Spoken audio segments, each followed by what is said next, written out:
Oi, eu sou o Luke, sejam muito bem-vindos ao meu canal. O vídeo de hoje, na verdade, é um vídeo especial porque ele não é um vídeo que aconteceu aqui, mas sim lá na Twitch, uma gravação de uma live que eu fiz junto com meu amigo Luiz, que é engenheiro de Machine Learning lá no Nubank, e reservou um tempinho da agenda dele para vir conversar com a gente e falar sobre a trajetória dele desde que ele começou a programar, até a faculdade, até o mestrado e hoje estando trabalhando numa das maiores empresas de tecnologia do mundo, que é o Nubank. Se você se interessa por machine learning, se você tem vontade de fazer mestrado, se você tem curiosidade sobre como funciona essa área, o que faz, como é o dia a dia, etc., assista esse vídeo, vai valer muito a pena. Se você gostar do vídeo, por favor, deixa um like aqui, se inscreva no meu canal, que em breve vai ter bem mais conteúdo, a gente vai falar sobre várias coisas também da área de tecnologia. E espero que você goste do vídeo, e é isso aí, valeu!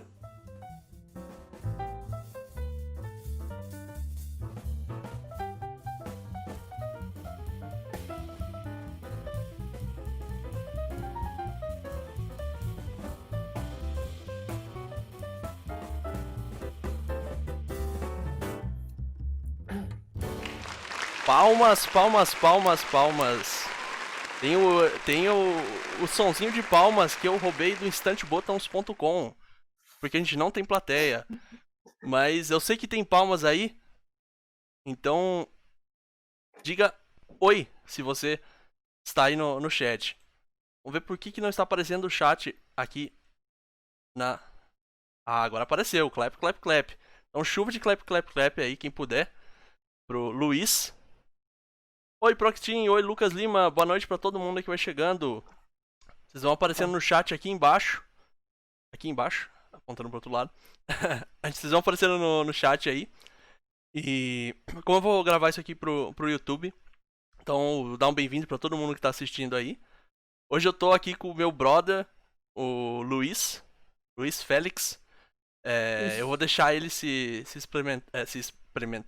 apresentar, é, que é muito melhor do que eu apresentar, mas é um cara que eu admiro muito, brother meu.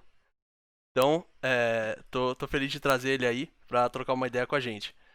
Luizão, quem é você, cara? O que você faz? Da onde você veio? Poxa, valeu, Luke, pelo convite, né? Primeira coisa, muito legal poder vir conversar com você aqui, né? Tipo, no seu canal aí que tá começando. Não sei se é canal no Twitch, mas enfim. É canal da Twitch. É... Bom. Bom, cara, eu sou Machine Learning Engineer lá no Nubank, né? Eu tô lá faz pouco tempo, faz uns 4, 5 meses. E, cara, eu fiz ciência da computação, comecei a programar, sei lá, quando eu tinha 14 anos, alguma coisa assim. E gostei do negócio. Eu comecei a programar, na verdade, que eu fiz o curso técnico, tem um colégio técnico aqui na minha cidade. Eu gostei do negócio, fiz ciência da computação, fui para o mercado, voltei, fiz mestrado, aí voltei para o mercado de trabalho de novo. Então, fiquei dançando um pouco entre esses dois mundos aí. E agora tô lá no Nubank, trabalhando com machine learning. Claramente uma pessoa de uma longa carreira, uma longa. Muita coisa pra dizer, então a gente vai pegar cada um desses passos aí que você falou, você resumiu muito, mas tem muita coisa pra gente falar, então vou começar pelo que você falou ali de começar a programar. Cara, como que você Isso. começou a programar? Assim, tipo, você já curtia? Tem gente que começou a fazer coisa tipo Ragnarok, etc. Como você começou a programar? Cara, eu queria ter uma história muito bonita de como eu comecei a programar, mas, tipo, eu comecei a programar sem saber exatamente o que eu estava fazendo, porque eu comprei aquelas revistinhas de supermercado, sabe, que tinha o Uhum. RPG Maker, e aí eu comecei a mexer com o RPG Maker lá, e aí, tipo, o RPG Maker é basicamente se encaixar as coisas, né, tipo, acontece isso, depois acontece aquilo, só que é basicamente encaixar blocos, né, você não escreve código. E pra mim aquilo não era programar, aquilo pra mim era só fazer joguinho e passar tempo. Aí, quando eu tava terminando ali a oitava série, meu pai falou: Olha, tenta prestar vestibulinho aqui para entrar no colégio técnico da cidade, porque a escola é muito boa e tudo mais.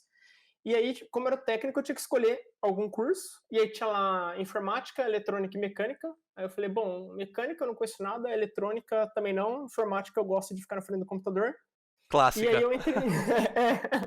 A clássica. Decisão mais mal informada da história. E aí, cara, eu entrei lá e comecei a ver o que era o mundo da programação e comecei a curtir desde aquela época. Aí, quando chegou na época da faculdade, falei, bom, eu já curto programar, então vou seguir nessa área mesmo. E aí tô aqui hoje. Entendi. E como que você. Esses games que você falou aí, você, tipo. Era uma coisa mais de infância ou até hoje você curte brincar com game development, essas coisas? Ah, cara, assim, é uma coisa que eu gosto muito, mas eu acho muito difícil. Então, hoje em dia eu não faço quase nada de jogo. De vez em quando eu pego pra implementar alguma coisinha, tipo, sei lá, Snake e Pac-Man, mas é só pra fazer alguma coisa diferente. Mas nunca mais mexi com nada de jogo e acabei deixando pra lá. Quando eu entrei na faculdade eu vi alguma coisinha e tal, mas outras coisas me chamaram mais o interesse. Então, ficou de escanteio isso aí. Inclusive uma boa ideia quando você quiser implementar um game é fazer um Snake em Assembly. É Ah, bem tranquilo, bem bom. super. Bom pra você passar um final de semana, assim, divertido, tranquilo, assim, que você não vai esquentar muito a cabeça. Você implementa Snake, implementa ping-pong no É, Assembly. o desafio não é nem implementar o código, né? O desafio é seu computador sobreviver aos seus acessos de raiva. Isso aí. É muito bom. Cara, e agora, tipo, você falou do curso técnico e tal, e muita gente que tá começando na área, às vezes o pessoal aparece aqui na live, troca ideia, ou me manda mensagem Uhum. no Twitter e pergunta. É, Pra você, valeu a pena o curso técnico? O que você aprendeu no curso técnico que te despertou, acho, essas paradas Cara, por programação? eu acho que pra mim valeu muito a pena, porque foi o meu contato inicial de verdade com programação, né? E assim, o curso técnico onde eu fiz, a gente tinha 3 anos as matérias do médio, mais as matérias técnicas, né? Que era várias linguagens de programação e banco de dados, modelagem e tudo mais. Isso foi muito bom, porque tipo, já me ajudou a decidir o que eu queria fazer de faculdade, né? De ensino superior. E quando eu cheguei lá no ensino superior, eu já tinha muita noção de muita coisa que pro resto da turma era novidade, sabe? Tipo, o pessoal tem essa noção errada de que você tem que saber programar para fazer ciência da computação. Não é verdade. Os professores do primeiro ano lá, eles vão assumir que você não sabe programar e te ensinar do zero. Então, eu já tendo sabido programar e tendo aprendido a programar em várias linguagens, isso acaba sendo uma vantagem boa para mim. E eu acho que também foi bom que me estimulou um pouco a pesquisar outras coisas, não só o que era passado tipo no colégio técnico ou só na faculdade, né? Como eu tinha um conhecimento um pouco maior quando entrei lá, eu conseguia tipo fuçar mais nas coisas e ir atrás de entender por que tal coisa era assim ou assado. Mas, tipo, depois que você começa a trabalhar e tudo mais, a experiência acaba meio que suprindo esse conhecimento inicial que você tem, né? Uhum. Então acaba saindo meio que elas por elas. Mas acho que foi a melhor forma de aprender a programar para mim foi fazendo técnico. Pelo menos para mim, né? Não que você não possa aprender a Sim. fazer isso sozinho e tudo mais. O que você aprendeu no técnico de linguagem? Qual foi a sua primeira linguagem de programação depois do RPG Maker? Nossa, cara, aí que tá. No técnico, eles ensinavam um monte de linguagem pra gente. Eu primeiro aprendi Pascal, depois aprendi Delphi, né? Eu Nada mais é que também. Object Mesma coisa. Pascal. Pascal, Delphi, depois aprendi C, Java, PHP, C Sharp, SQL, e eu tive umas aulas de assembly lá. Foi alguma coisa nesse Tudo sentido isso no aí. curso técnico? Sim, sim, foi bastante Legal. coisa no curso técnico. Só que aí, tipo, você fala, nossa, o cara sabe programar um monte de linguagem. Mentira, porque hoje em dia eu nem. Cara, faz, sei lá, uns 4 anos que eu não mexo com PHP mais. Aí Aham. você acaba dropando a maior parte das linguagens que você vê que não tem interesse, acaba focando naquelas que são mais relevantes pro dia a dia, né? Sim, mas eu acho que Mas tem uma muito. coisa. Desculpa, pode falar. Não, mas uma coisa que eu acho muito legal do técnico também foi ter dado essa exposição a um monte de linguagem, né? E o que é legal das diferentes linguagens é que elas meio que te ensinam a pensar de forma diferente, né? Sim, era esse ponto que eu ia falar, assim. Por mais que não seja aprofundado, você acaba tendo contato com várias coisas, o que é legal no longo prazo, né? Vai Sim, aparecer alguma sim, coisa e você, com pô, eu certeza. já vi isso. Não sei bem como faz, mas eu já vi isso alguma vez na vida, né? Sim, Isso é sim, isso é legal. muito bom. Sim, com certeza. Maneiro. E, cara, passando aí, tipo, depois de técnico e tal, veio faculdade. Uhum, É, que faculdade você fez? Você falou que você fez ciência da computação, mas qual universidade que isso. você fez? Como que você escolheu o Cara, curso? Tinha outras opções de curso?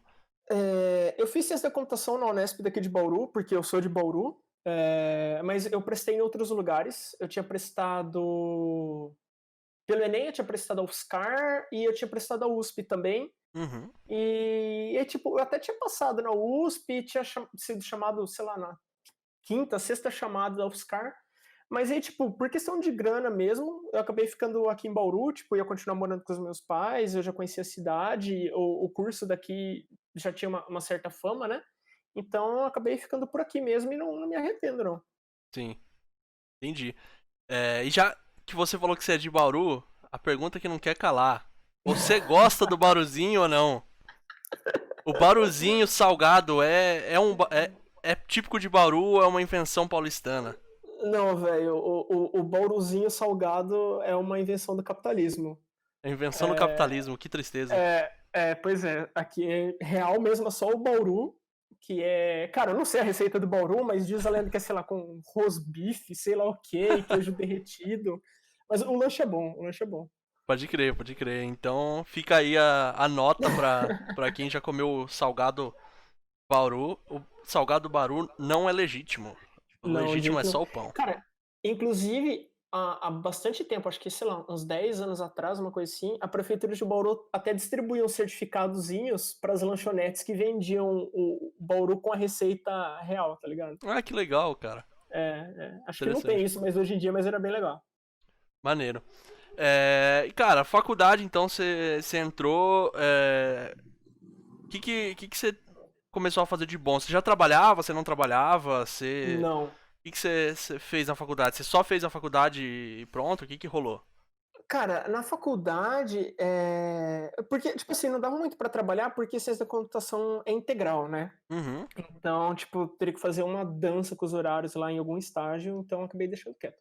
O que eu fiz paralelo ao curso foi iniciação científica e foi trabalhar em alguns projetos da faculdade mesmo. Por exemplo, tipo, ajudei a desenvolver um site lá para o departamento de física, quando eles precisavam para um evento, ajudava a fazer alguma coisa em laboratório lá.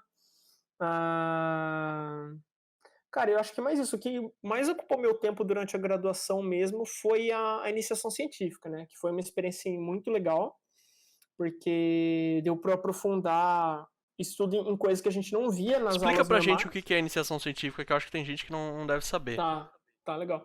Iniciação científica funciona assim: você vai trabalhar, você vai fazer pesquisa sob a supervisão de um professor de algum departamento da faculdade. Então, esse professor vai chegar e falar assim: olha, sei lá, eu estou pesquisando, não sei, vou fazer a experiência do voo das borboletas aqui e eu queria que você viesse aqui me ajudar a desenvolver isso. Porque, cara, o professor ele tem um monte de coisa a fazer, não dá para ele parar e fazer tudo. Então, basicamente, tipo, ele vai te dar uma ideia de um caminho para percorrer e você vai implementar lá alguma coisa. Isso pode envolver também, tipo, de repente, escrever algum artigo científico para ser publicado em algum lugar. Mas assim, de maneira geral, é você trabalhar junto com algum professor para resolver um problema. Esse problema pode ser desenvolver um pedaço de pesquisa, ajudar um orientando dele de mestrado ou doutorado com a pesquisa dele, mas a ideia geral é essa aí. Entendi. E uma coisa legal é que, por exemplo, eu trabalhei com a parte de pesquisa operacional, né, na iniciação científica. Pesquisa Uhum. operacional é basicamente você pegar um problema que tem muitas soluções e você quer achar uma solução com o menor custo ou que te deu o maior retorno, né? Então, tipo, a gente ficava bolando algoritmo para tentar resolver esses problemas aí. Foi uma coisa que, tipo, a gente tinha na graduação, mas eu acabei estudando bem mais a fundo na iniciação científica, porque, tipo, era a área de pesquisa da minha orientadora lá, né? Entendi. Então, foi nessa linha aí. E iniciação científica era. Você ganhava alguma coisa pra isso? Você era voluntário? Como que funcionava? Cara, a minha iniciação científica ela era com bolsa, que era a bolsa FAPESP, né? Mas assim, Uhum. iniciação científica tem as mais diferentes modalidades. Tem modalidade sem bolsa, tem bolsa, sei lá, da própria universidade, bolsa CAPES. Isso aí depende muito da universidade e do professor. Tem tipo gente que faz voluntariado mesmo, então realmente depende. Acaba sendo uma outra parte positiva, né? Que se você fazer iniciação científica, além de você aprender uma coisa diferente, você também pode ganhar uma graninha ali que faz uma diferença. Sim, com certeza. Eu cheguei a fazer iniciação científica também e por pouco que seja no mês ajuda bastante quando você é estudante, né? Nossa, Com certeza, quando você Ajuda se der muita de coisa. qualquer Você trocadinho, pagar ajuda. o dogão na hora do intervalo, pra você comer um bauru na hora do intervalo, na cantina, comer um Sim, bauruzinho, ajuda, exatamente. ajuda. Sim. E cara, durante essa iniciação científica aí, você fez uma iniciação científica ou várias? Porque tem gente que faz várias. Cara, foi uma só, porque, tipo, no meu caso, a iniciação científica era para ter duração de 1 ano. Aí, quando eu Uhum, tava chegando no final lá, eu conversei com a minha orientadora, porque, tipo, eu tava gostando, ela tava curtindo o trabalho, e a gente renovou por mais 1 ano, né? uhum, Só que aí, acho que no meio desse segundo ano, eu fui fazer intercâmbio e aí a gente acabou cancelando o resto. Então foi 1 ano e meio. Mas tem gente que faz como você falou, né? Tipo, o cara começa a fazer uma iniciação, termina aquele período, depois vai fazer com outro professor ou em outra área. Isso também é comum. sim, legal. Antes da gente partir pro ponto do intercâmbio que você falou aí, que eu acho que interessa muita gente, Uhum. é, como que foi pra. Como que foi pra você a experiência, tipo, de redigir artigo, etc? Você chegou a ser publicado em alguma conferência de estudante, etc? Ou... Então, cara, o que eu fiz, na verdade, foram teve uma. Eu nunca submeti artigo inteiro mesmo. O que eu fiz foi apresentação de pôster. Eu apresentei, acho que em 2 congressos aqui no Brasil, o que foi muito legal, porque foi a primeira vez que eu viajei de avião. E eu apresentei 2 vezes também no congresso interno da Unesp lá. Mas essa experiência de escrever artigo, resumo e tudo mais, é bem legal porque, tipo, dá para você perceber se você tem afinidade com essa parte acadêmica mesmo, né? Uhum, Porque você meio que experimenta algumas coisas ali que você vai ver no mundo acadêmico, que é tipo prazo para submeter arquivo não, né? Prazo para submeter artigo, você vai aprender tipo metodologia científica para como elaborar uma hipótese, como você valida aquela hipótese, como você apresenta essa hipótese para uma outra pessoa num artigo, ou como você apresenta essa hipótese para uma pessoa que é de fora da sua área, mas está ali no congresso querendo entender o seu trabalho. Você tem esse contato mais próximo do orientador, então você sabe um pouco melhor como que é o dia a dia o dia a dia profissional, né, dessa pessoa, o que é um qualis, onde que vale a pena você gastar esforço para escrever um artigo, onde não vale tanto a pena, qual o objetivo de um artigo. Então, todas essas coisas aí você acaba aprendendo numa iniciação científica, né? Então, já dá para você ter para quem tem aquela dúvida, né? Ah, quero seguir a carreira acadêmica ou não, é um período de trial muito bom aí, porque dá para você experimentar em um ambiente controlado como que é essa realidade. pode crer. Legal, legal. Então, tipo, você recomenda claramente, sim, se uma pessoa tem alguma ideia de querer ir pra área acadêmica e etc., de tentar ir pra iniciação científica Sim, e sim, com experimentar, assim, certeza. meio que pisar no raso ali, né? Cara, com certeza, porque iniciação científica, no pior caso, vamos supor, você está em dúvida e você entra lá, você não gosta do negócio. No pior cenário possível, você vai ficar 1 ano fazendo aquilo ali e vai sair, né? Uhum. Você vai sair da iniciação, a sua graduação vai continuar. No mestrado, não, você vai ficar pelo menos 2 anos ali, né? E aí, tipo, normalmente tem uma bolsa envolvida, aí tem a questão de se você sair do mestrado, você tem que devolver essa bolsa, não, então é bem mais complicado, né? Tá. Segura essa parte do mestrado aí, a gente já fala sobre mestrado. Vamos pro intercâmbio que você Beleza. falou. Como Sim. que foi pra você ir pro intercâmbio? Como que você entrou no intercâmbio? Eu sei um pouco porque eu entrei no mesmo edital de intercâmbio que você. Foi lá que a gente se conheceu, mas fala pra galera como que foi a Sim. experiência de intercâmbio. Acho que a gente pegou a última leva do Ciências Sem Fronteiras, né? Cara, se não foi a última, foi uma das últimas.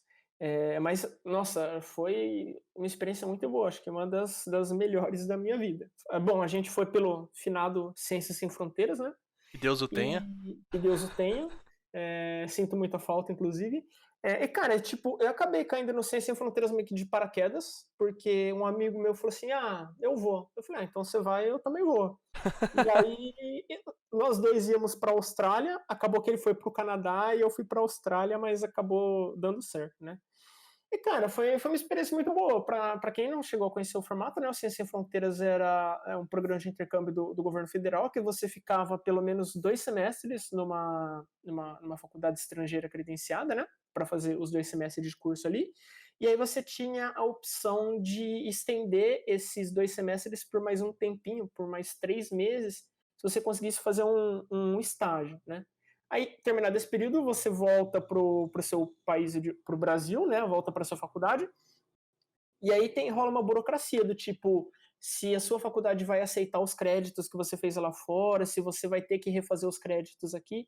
No meu caso, eu acabei dando sorte, porque eu consegui a equivalência de todos os créditos. Como eu estava no último ano da faculdade já, eu cheguei da Austrália e 2 semanas depois fiz a equivalência e já me formei, né? Diferente da maioria dos meus amigos. Eu não sei como foi seu caso, mas a maioria dos meus amigos tiveram que fazer esse um ano que eles ficaram lá fora também. O meu tive que fazer um ano a mais. O meu curso era É, 3 é um anos, ano virou também. 4. Pra um Uhum. tecnólogo. Top. 4 anos pra um Sim. tecnólogo. Ah, cara, Acontece, o mas. que vale é a experiência no Sim. exterior, cara. Sim, sim. É... E agora, já que a gente falou de experiência no exterior e créditos, matérias, etc. Uhum. Na sua opinião, eu tenho a minha. Depende muito da faculdade, etc. Eu acho, mas na sua opinião, qual é a real diferença entre o estudar fora e estudar aqui, assim? Porque tem muitas das pessoas que falam de intercâmbio, principalmente o Ciências Sem Fronteiras, tinha o Turismo Sem Fronteiras e tinha o glamour de morar fora, né?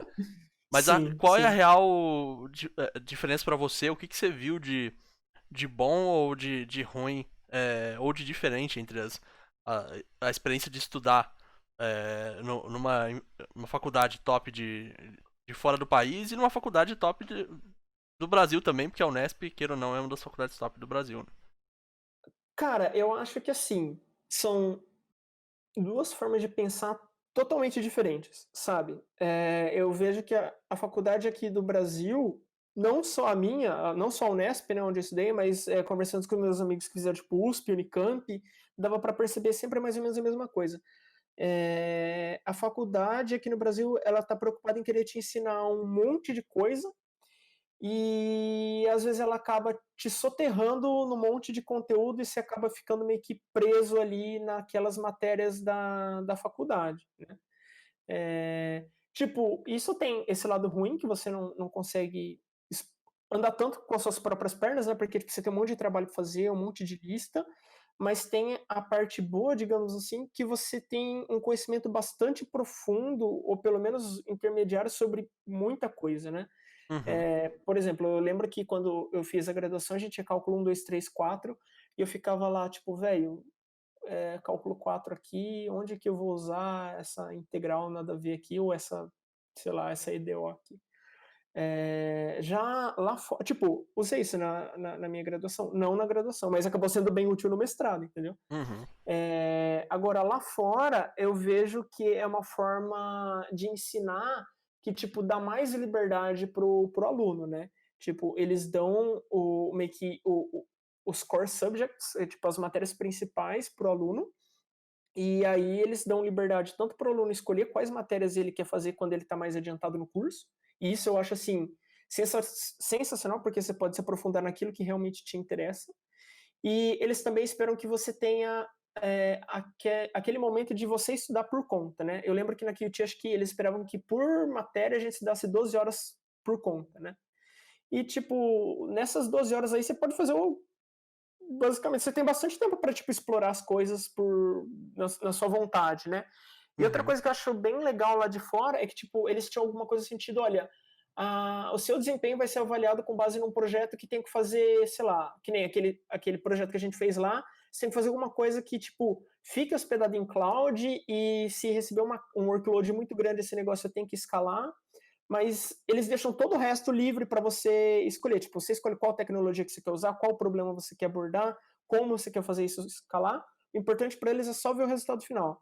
Aqui no Brasil, pelo menos a experiência que eu tive era que os trabalhos eram muito tipo, olha, você vai ter que usar essa linguagem para fazer isso e com todas essas restrições. Então, acho que lá eles te dão muito mais liberdade para explorar.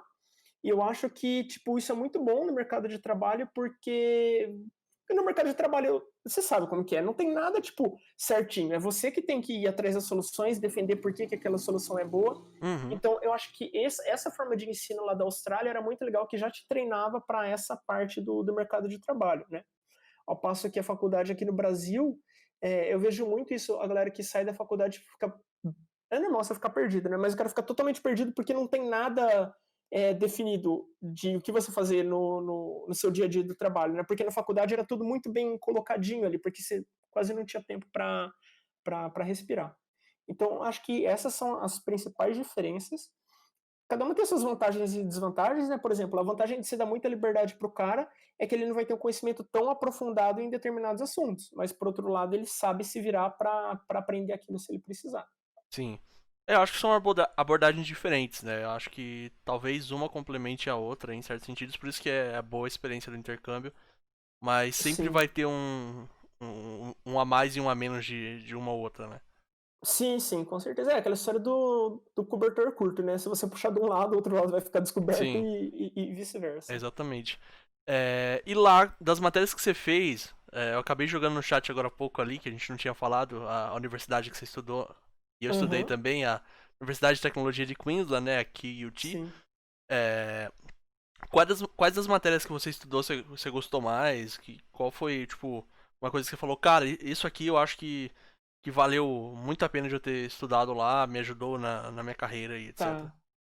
Cara, tem uma matéria que eu acho que assim foi essencial, que foi basicamente o primeiro contato que eu tive com o processamento de linguagem natural, né? Que foi Search Engines Technology lá. Uhum. Eu não sei traduzir muito bem essa esse nome para português, tipo, seria tecnologia de motor de busca. É que em português é muito difícil ver alguém falando motor de busca. Mas essa matéria ela estava muito focada em ensinar tipo técnicas de recuperação de informação, tipo como que, sei lá, um Google funciona, como que um Bing não funciona, quais algoritmos estão por trás ali, como você faz para tipo fazer uma busca mais eficiente de palavras e tudo mais. Foi muito Uhum. legal porque aí, se eu não tivesse feito essa matéria, eu nunca teria trabalhado com processamento de linguagem natural, que também foi o tema que eu estudei durante o mestrado. Outra matéria que eu achei muito legal também foi de cloud computing lá, porque, cara, acho que eu nunca tive uma matéria que eu tive tanta liberdade assim, tipo, ó, faz o que você quiser aí, mas a gente vai tipo, te avaliar muito pesado no final. Então foi bem legal assim, tipo, ter uma matéria onde eu tinha autonomia para fazer basicamente qualquer coisa e aprender sobre cloud quando o cloud estava começando na época. Sim. Começando, tipo, É. tava Ah, dando os primeiros 2015, né? passos ali, né? 2015 tipo, aqui no Brasil mesmo tava começando, tinha, lógico que já tinha AWS, já tinha GCP, já tinha Azure. Inclusive, uma coisa Sim, que pelo menos eu gostei muito dessa matéria foi que a faculdade descolou crédito pra gente, né? No GCP, no sim, Azure e na AWS. com Isso aí é muito certeza. bom. Isso aí Cara, é. eu lembro uma coisa muito engraçada do AWS, era que, tipo assim, você entrava na página lá que listava os serviços e tinha, sei lá, 5. Aí você passava um mês, entrava de novo, tinha 12. Aí você ficava, velho. Sim, Foi bem na época que sim. eles estavam lançando vários produtos. Mas isso também é uma coisa bem legal da Austrália, que eu acho que agora está começando aqui, que é mais essa integração entre universidade e empresa, né? Lá na Austrália a gente via muito disso, até os professores falando, não, vocês têm que tipo, montar um portfólio, vocês têm que tipo, ter contato com empresa e tudo mais. E aqui no Brasil, cara, eu comecei a ver isso mais pro final do mestrado e tudo mais, alguma coisa que a gente está engatinhando ainda. Sim. E lá, você teve contato com a empresa? Você falou dos 3 meses lá e tal, como que foi? Isso. Cara, eu fiz estágio lá no Goldman Sachs. Money, money, Foi money, isso. money. Tipo, a universidade tinha um portal lá de vagas para estágio, onde eu entrei lá, comecei a aplicar em um monte de lugar, acabou dando certo o Goldman e mais umas outras empresas. Aí quando eu tinha passado tudo já no processo seletivo do Goldman, eu falei, dane-se o resto, dei withdrawal nas outras aplicações. E aí eu fiquei mais 3 meses lá e foi minha primeira experiência profissional, cara. Foi trabalhando como desenvolvedor Python lá no Goldman. Era na mesma cidade da faculdade? Era em outro lugar? Como que foi? Não, não. A gente fez faculdade. A QT fica em Brisbane, né? E o Goldman eu fiz estágio em Melbourne. Entendi. Então você morou em duas cidades Morei. Tipo, eu diferentes dela. morei em Brisbane, em Melbourne, e eu morei. Fiquei uma semana em Sydney fazendo treinamento do Goldman lá. Então eu passei por esses Aham, 3 lugares aí. pode crer. Ah, tem o 71 tá perguntando aqui se tinha muito canguru. Cara, tinha, mas tinha nos parques, né? Você não Sim. via. Eu, pelo menos, nunca vi canguru, tipo, andando na rua. Na cidade acho que não tinha muito, mas tinha. Você saía um pouquinho do centro, rolava. Até lembro que um amigo meu Ah, é. a gente passou pelo bairro que ele morava lá, uma vez de carro, indo pra Uhum. praia. Ele falou, ó, aqui é a escola onde eu estudava e todo dia cedo o zelador tinha que sair, pegar cocô de canguru e tocar os cangurus do campo. Porque eles não conseguiam fazer educação física por causa do cocô de canguru. Os cangurus saíam do meio do mato, entravam no lugar da escola ali e ficavam no campo de futebol Ah, que e, louco, cara. e faziam cocô lá, então todo dia cedo tinha que espantar os cangurus. Então realmente tem bastante canguru, sim. Só não tem na cidade, assim, não é tipo o filme que É, você tá atravessando a rua no centro da cidade e brota um canguru, assim. tipo, eu lembro que eu fiz uma vez uma excursãozinha meio que pro interior, quando eu tava em Melbourne lá, e tipo, tinha isso, a gente ficou num hostel, e aí a gente acordou cedinho no hostel, e tinha uns cangurus andando pra lá e pra cá, mas foi a única Sim, vez que eu vi, assim, tipo, próximo à cidade. pode crer. E da Goldman Sachs, você tem NDA ou você pode falar mais ou menos que tipo de coisa um estagiário faz numa empresa desse porte, assim, tipo Goldman Sachs e tal? Cara, aí que tá. A empresa é tão grande que eu acho que depende muito da divisão que você cair tipo, acho que estágio aqui no Brasil deve ser totalmente diferente do estágio da Austrália.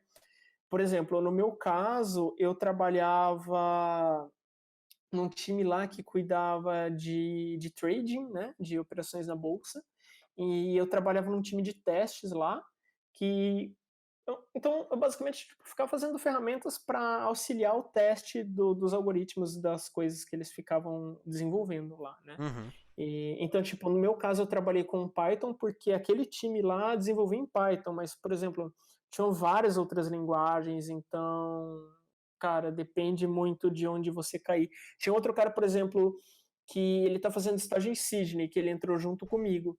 Um dia a gente sentou para conversar, tipo, nossos assuntos em comum eram basicamente zero, porque ele programava em Java e fazia um negócio muito bizarro lá e eu tava em Python, tipo, sim, gravando estado de execução de ação. pode crer. São meio que é um mundo diferente, né? São várias mini empresas Sim, dentro de uma empresa, né? sim, sim. Acaba sendo meio que um problema, acho que em várias empresas grandes, né? Tipo, a sua realidade vai depender muito do time que você foi contratado e do que aquele time está fazendo naquele momento. Uhum, entendi. Cara, então, beleza. Aí você ficou os 3 meses lá, você veio direto pro Brasil. O que você fez da vida? Cara, eu não queria voltar. Ninguém quer, né? Eu acho que ninguém quer. Até o pessoal do Goldman, tipo, ficou, mas tá, mas e agora? O que você vai fazer? E, tipo, a gente tem que voltar, né? Porque quando você vai para o intercâmbio, a gente tem que assinar lá o edital, o contrato, sei lá que raio que é aquilo, falando que a gente tem que ficar o mesmo período que a gente ficou lá fora, aqui dentro do Brasil, né? E aí eu já escutei uns causos muito bizarros que, tipo, dado essa janela de tempo, o MEC entrou em contato com a pessoa pedindo uma declaração de que aquela pessoa tinha ficado no país e tudo mais. Não aconteceu isso comigo. Então, eu acho que, tipo, o MEC deve ter uma loteria lá dentro que escolhe para quem que eles vão pedir essa declaração aí. Eu não quis arriscar, porque, tipo, eu também estava me formando, então eu tinha que voltar para me formar de qualquer forma. Sim, Aí eu voltei, me formei, e aí tinha um amigo meu trabalhando numa empresa de São Carlos, a Amdocs. Aí ele falou: Ó, vem trabalhar aqui, a empresa é legal e tudo mais. E lá fui eu, virei software engineer de Java na Amdocs, escrevendo back-end para os caras lá. pode Aí eu crer. fiquei um ano nessa realidade aí, depois eu voltei para fazer o mestrado. E você gostou de ser engenheiro de software com Javão? Diz que você gostou do Javão, vai. Todo mundo quer Cara, saber. É... Então, eu tenho uma opinião polêmica sobre o Java. É que assim, eu falo que o Java não é ruim, as pessoas que deixam o Java ruim, entendeu? Sim, isso é uma posição muito sensata. É porque assim, tipo, cara, toda linguagem de programação começa a polêmica agora, né? Então deixa eu colocar os argumentos bem colocados. Toda linguagem de programação tem os prós e os contras, né? Então, tipo assim, cara, Java é uma linguagem madura e tudo mais, roda na JVM, nananana. Mas por outro lado, o Java também é super verboso, cara. Tem aquelas malditas checked exceptions lá que para você ler do teclado você tem que escrever 75 catches lá de umas exceções que nunca vão acontecer. Tipo, isso por si só já é um saco. Só que o que eu ficava muito incomodado era quando chegava um cara e falava: Nossa, vamos colocar 77 design patterns nesse negócio aqui que é tipo para ler do teclado e printar na tela, sabe? E aí, tipo, um negócio que é verboso já fica mais verboso ainda. A galera que já não gosta do Java por causa disso fala, ah lá, tá vendo? Eu não falei que a linguagem era toda zoada? E tipo, mas não é porque a linguagem já é zoada. E foram lá e deixaram ela mais zoada ainda, entendeu? Sim, sim. É a minha impressão também com o Java. O Java tem muitos problemas, mas tem muitos mais problemas que as pessoas colocam em cima do Java, entendeu? Sim, exatamente. O Cara, eu Java é lembro tipo que aquela criança estranha que tá no canto dela, assim, e as pessoas vão e querem socar a criança e deixar ela mais estranha do que ela é, entendeu? Cara, eu acho que assim, o pessoal ia achar a mesma coisa do C++, tipo, não que a galera ache C++ maravilhoso, porque C++ também dá pra você fazer, tipo, umas bruxaria muito louca. Mas se C++ fosse tão popular quanto o Java, a galera, tipo, também ia falar a mesma coisa que fala do Java, do C++, sabe? Apesar que o C++ moderno, eu acho que hoje já conseguiu passar o Java em ser bizarro, em ter sintaxe verbosa e etc. Não sei se você chegou a ver as últimas especificações. Quem não viu aí da live ou do vídeo aqui assistindo, pare o vídeo nesse momento, dê uma olhada nas últimas especificações de C++ e fique abismado com o monstro que C++ se tornou. Cara, Ficou absurdo. a última vez que eu programei C++ for real foi quando eu tava no estágio lá do Goldman, né? Que foi no comecinho de 2015. Aí depois disso, nunca mais peguei C++ pra olhar. De vez em quando eu pegava alguma coisa em C e tal. Aí, esses tempos eu fui olhar um código na internet e nesse C++ recente eu fiquei tipo, mano, pode fazer isso? Tipo, dá pra fazer isso? O que que isso faz? Parece uma outra linguagem. Pode crer. Ó, um ex-coworker seu aqui do grupo de pesquisa Recogna, o Clayton, Ah, Cleiton. apareceu aqui no chat e te mandou um oi. Opa, e aí, Cleiton? Parceiro nosso aí. Legal, legal. Então, beleza, cara. Então, passou um tempo aí no Java, ficou traumatizado com o Software Engineer, falou, vou fazer mestrado. Como você entrou no mestrado? O que você precisou fazer pra entrar no mestrado? O que alguém precisa fazer pra entrar no mestrado? Então, cara, na verdade, a história foi mais ou menos essa, né? Tipo, quando eu saí da graduação, eu tava meio em dúvida, né? Tipo, vou pro mercado de trabalho, vou fazer mestrado, o que que eu faço da vida? E aí, o mestrado em computação, tipo, eu vou falar. Cara, isso aqui é um negócio meio complicado, porque assim, a graduação ela é mais ou menos igual para todos os cursos, né? Então, por exemplo, ciência da computação, sistemas de informação, engenharia, você entra lá, faz um monte de matéria, depois de 4 ou 5 anos você se forma, né? O mestrado, ele é um negócio totalmente diferente que varia, assim, de faculdade para faculdade e de curso para curso. Então, tipo, o que eu falar aqui corresponde à computação, tá? Tô falando porque já aconteceu de amigo meu Sim, vir sim. falar, tipo, quero fazer mestrado em biologia, me dá umas dicas. Eu fico tipo, mano, não, porque eu não sei como é que é. Assista o canal do Mas, Atila. ele vai saber mais do que eu, no caso. Então, mas voltando lá. Para o mestrado em computação, normalmente você tem que fazer uma prova, que é o pós-comp, e esse pós-comp, tipo, bom, você faz a prova, você vai ter uma nota, e aí, com base nessa nota aí, que as universidades elas vão escolher quem vai passar para a próxima fase, quem não vai passar para a próxima fase, se esse candidato vai ser elegível a uma bolsa. Então, o pós-comp é fundamental. Tipo, sem o pós-comp você tem que fazer um esforço assim absurdo para conseguir entrar, porque tipo normalmente você tem o pós-comp. Vou falar da Unesp, que foi onde eu Tá. fiz lá e passei. Tipo, a Unesp e a USP são mais ou menos iguais. Você faz o pós-comp, e aí a nota de corte da Unesp do pós-comp, ela é a média nacional do pós-comp mais o desvio padrão. Então, se você não tiver essa nota, acho que na Unesp você nem consegue continuar no processo seletivo. Na USP você consegue, mas tipo, o pós-comp ele tem um peso altíssimo na sua pontuação final lá. E aí, tipo, eles vão olhar outras coisas. Por exemplo, você já fez iniciação científica? Você já publicou artigo? Você já assistiu alguma matéria da pós-graduação durante, sei lá, enquanto você estava fora da pós-graduação? E tudo isso aí vai agregando ponto para sua pontuação final. E com base nessa pontuação final, eles montam um ranking lá e determinam quem vai entrar no programa e quem vai ficar na lista de espera ali ou quem não vai conseguir entrar, né? A lista de espera é aquele esquema, porque, por exemplo, às vezes tem um cara que passou na universidade A, B e C, ele desiste da A, aí eles pegam o próximo que estava na lista de espera e colocam ali no lugar, né? Então, tipo, esse é um momento, aí o próximo momento diz respeito à alocação de bolsa. Mas voltando lá, porque, tipo, acho que eu não estou respondendo a sua pergunta, que era como eu fui parar no mestrado. Tipo, eu queria ter entrado no mestrado quando eu me formei, Só que a minha nota do pós-comp, ela tinha ficado tipo, exatamente igual à média nacional, então eu já não ia passar para a segunda fase. Aí eu conversei com o professor lá do Unesp, que foi meu orientador, o João Paulo. Aí ele falou, cara, desenvolve um projeto de pesquisa aí e tudo mais, ano que vem você presta a prova de novo, aí você entra, né? Só que eu fiquei, cara, não tô muito afim de ficar um ano, tipo, fora do mercado e tudo mais, então eu acabei decidindo fazer isso que eu contei. Eu fui lá para Andox, fiquei trabalhando esse um ano, e aí em paralelo eu fiquei estudando as matérias do pós-comp lá. Então, tipo, eu ficava trabalhando naquela, puta, será que eu faço mestrado? Será que eu continuo aqui na empresa e tudo mais? Acabou que, tipo, eu não estava curtindo muito a empresa, queria ver qual é que era do mestrado, eu tinha tirado uma nota boa no pós-comp, tinha passado no mestrado daqui da Unesp de Bauru, tinha passado lá em São Carlos também, mas falei, putz, passei no mestrado de Bauru, dá pra morar com os meus pais, tipo, eu tô novo ainda, não tenho nenhuma obrigação, vou voltar e qual é que é?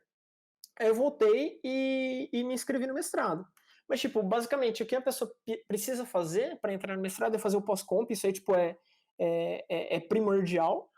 E aí, depois, ficar de olho nos requisitos da faculdade, da universidade que ela quer fazer o mestrado, porque cada universidade tem um set de requisitos diferentes, entendeu? Normalmente, a nota do pós-comp é uma coisa que é em comum a todas, mas talvez tenha alguma universidade que não use, mas eu não Sim. conheço. Que tipo de Aí, coisa cai nesse pós-comp? cara, tudo. Acho que foi a prova mais difícil que eu já fiz na minha vida. Tipo, eles tiram de um buraco negro lá uma ementa que eles acham que, tipo, todo aluno que faz curso de TI tem que manjar.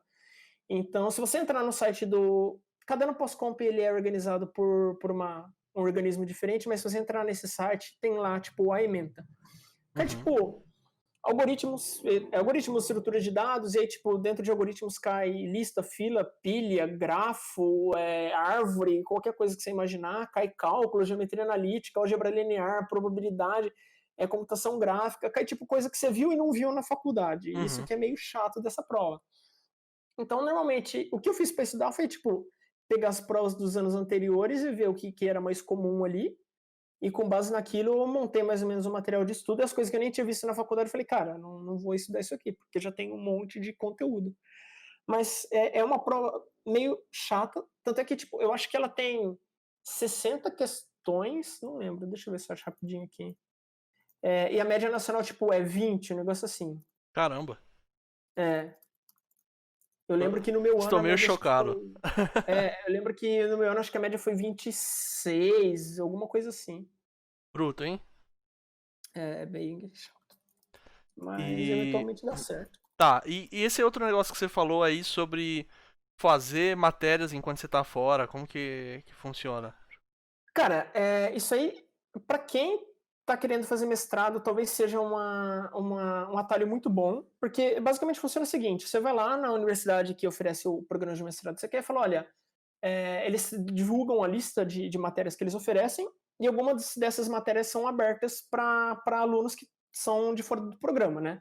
Eles chamam, na Unesp, eles chamam de aluno especial, se não me engano. E aí o que você faz? Você preenche um requerimento falando por que você quer assistir aquela matéria, submete para a universidade e eles vão aprovar ou não. Se eles aprovarem, você assiste a matéria como se fosse um aluno normal, faz prova e tudo mais. E aí, se a sua nota for for maior ou igual à nota de aprovação, eles te dão um certificado falando que você cumpriu os créditos e todos os requisitos daquela matéria. A vantagem de fazer isso são duas. Primeiro que, tipo, você tem contato com uma matéria da pós-graduação, vê como é que é o esquema. E segundo, você já tendo feito essa matéria, quando você entrar no programa da pós-graduação, você pode pegar a equivalência e você não precisa fazer essa matéria de novo, porque você já fez antes.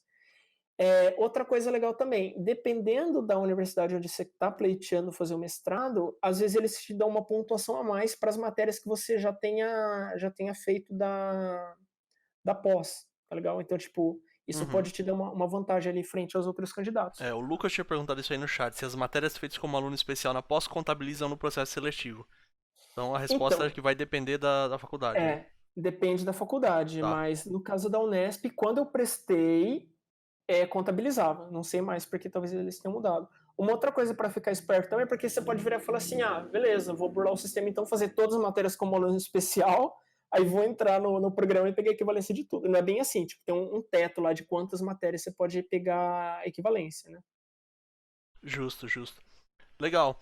E, cara, o que que você pesquisou no seu mestrado? Vamos lá, você falou que você começou a entrar em processamento de linguagens naturais e tal, mas o que que de fato você estudou Isso. e você pesquisou no seu mestrado? Qual foi seu projeto, sua dissertação e tal? Cara, o meu projeto foi meio curioso que às vezes eu conto para as pessoas, elas viram falar, mas sua pós é em computação ou é em psicologia?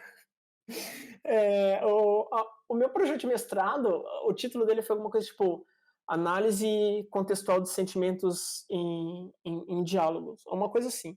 O objetivo era basicamente o seguinte: dado uma transcrição de um diálogo, né, um diálogo que aconteceu na modalidade texto escrito, seja, por exemplo, uma conversa via WhatsApp ou um texto, uma conversa falada, mas que alguém foi lá e transcreveu, eu queria determinar o sentimento em cada uma das falas daquele diálogo, né? E para isso aí a gente usava informação de contexto dessa conversa. Por exemplo, sei lá, suponho que tenha 3 pessoas conversando ali e eu não vou olhar só para o que aquela pessoa digitou, né? Eu vou olhar, por exemplo, pro perfil daquela pessoa, porque, por exemplo, eu posso ter uma pessoa que ela tem mais tendência a gerar mensagem com sentimento negativo, ou eu vou olhar também para o contexto daquela conversa do tipo, putz, se tá todo mundo ali num tom negativo da conversa, é muito provável que as próximas mensagens também tenham esse mesmo tom negativo, né? E análise de sentimento pode acontecer de várias formas, né? Você pode ter o caso mais simplesinho, que é você, dado a mensagem ali, você querer determinar se ela tem um sentimento, né, um tom positivo, negativo ou neutro, mas você também pode expandir esse leque para outras emoções. Você pode considerar, por exemplo, quero classificar sentimento tipo de raiva, de medo ou de tristeza, e aí vai de acordo com a sua necessidade, né? No Entendi. caso da minha pesquisa lá, eu usei, tipo, 3 bases, eram mais bases de dados, mas eram basicamente 3 grupos diferentes de sentimentos. Então, por exemplo, tinha uma base que tinha, sei lá, bravo, feliz sei lá, triste. A outra tinha, sei lá, raivoso e alguma outra coisa. Então, tipo, varia muito da base de dados que você quer usar. Aí você pode falar, putz, mas qual que é a aplicação desse negócio, né?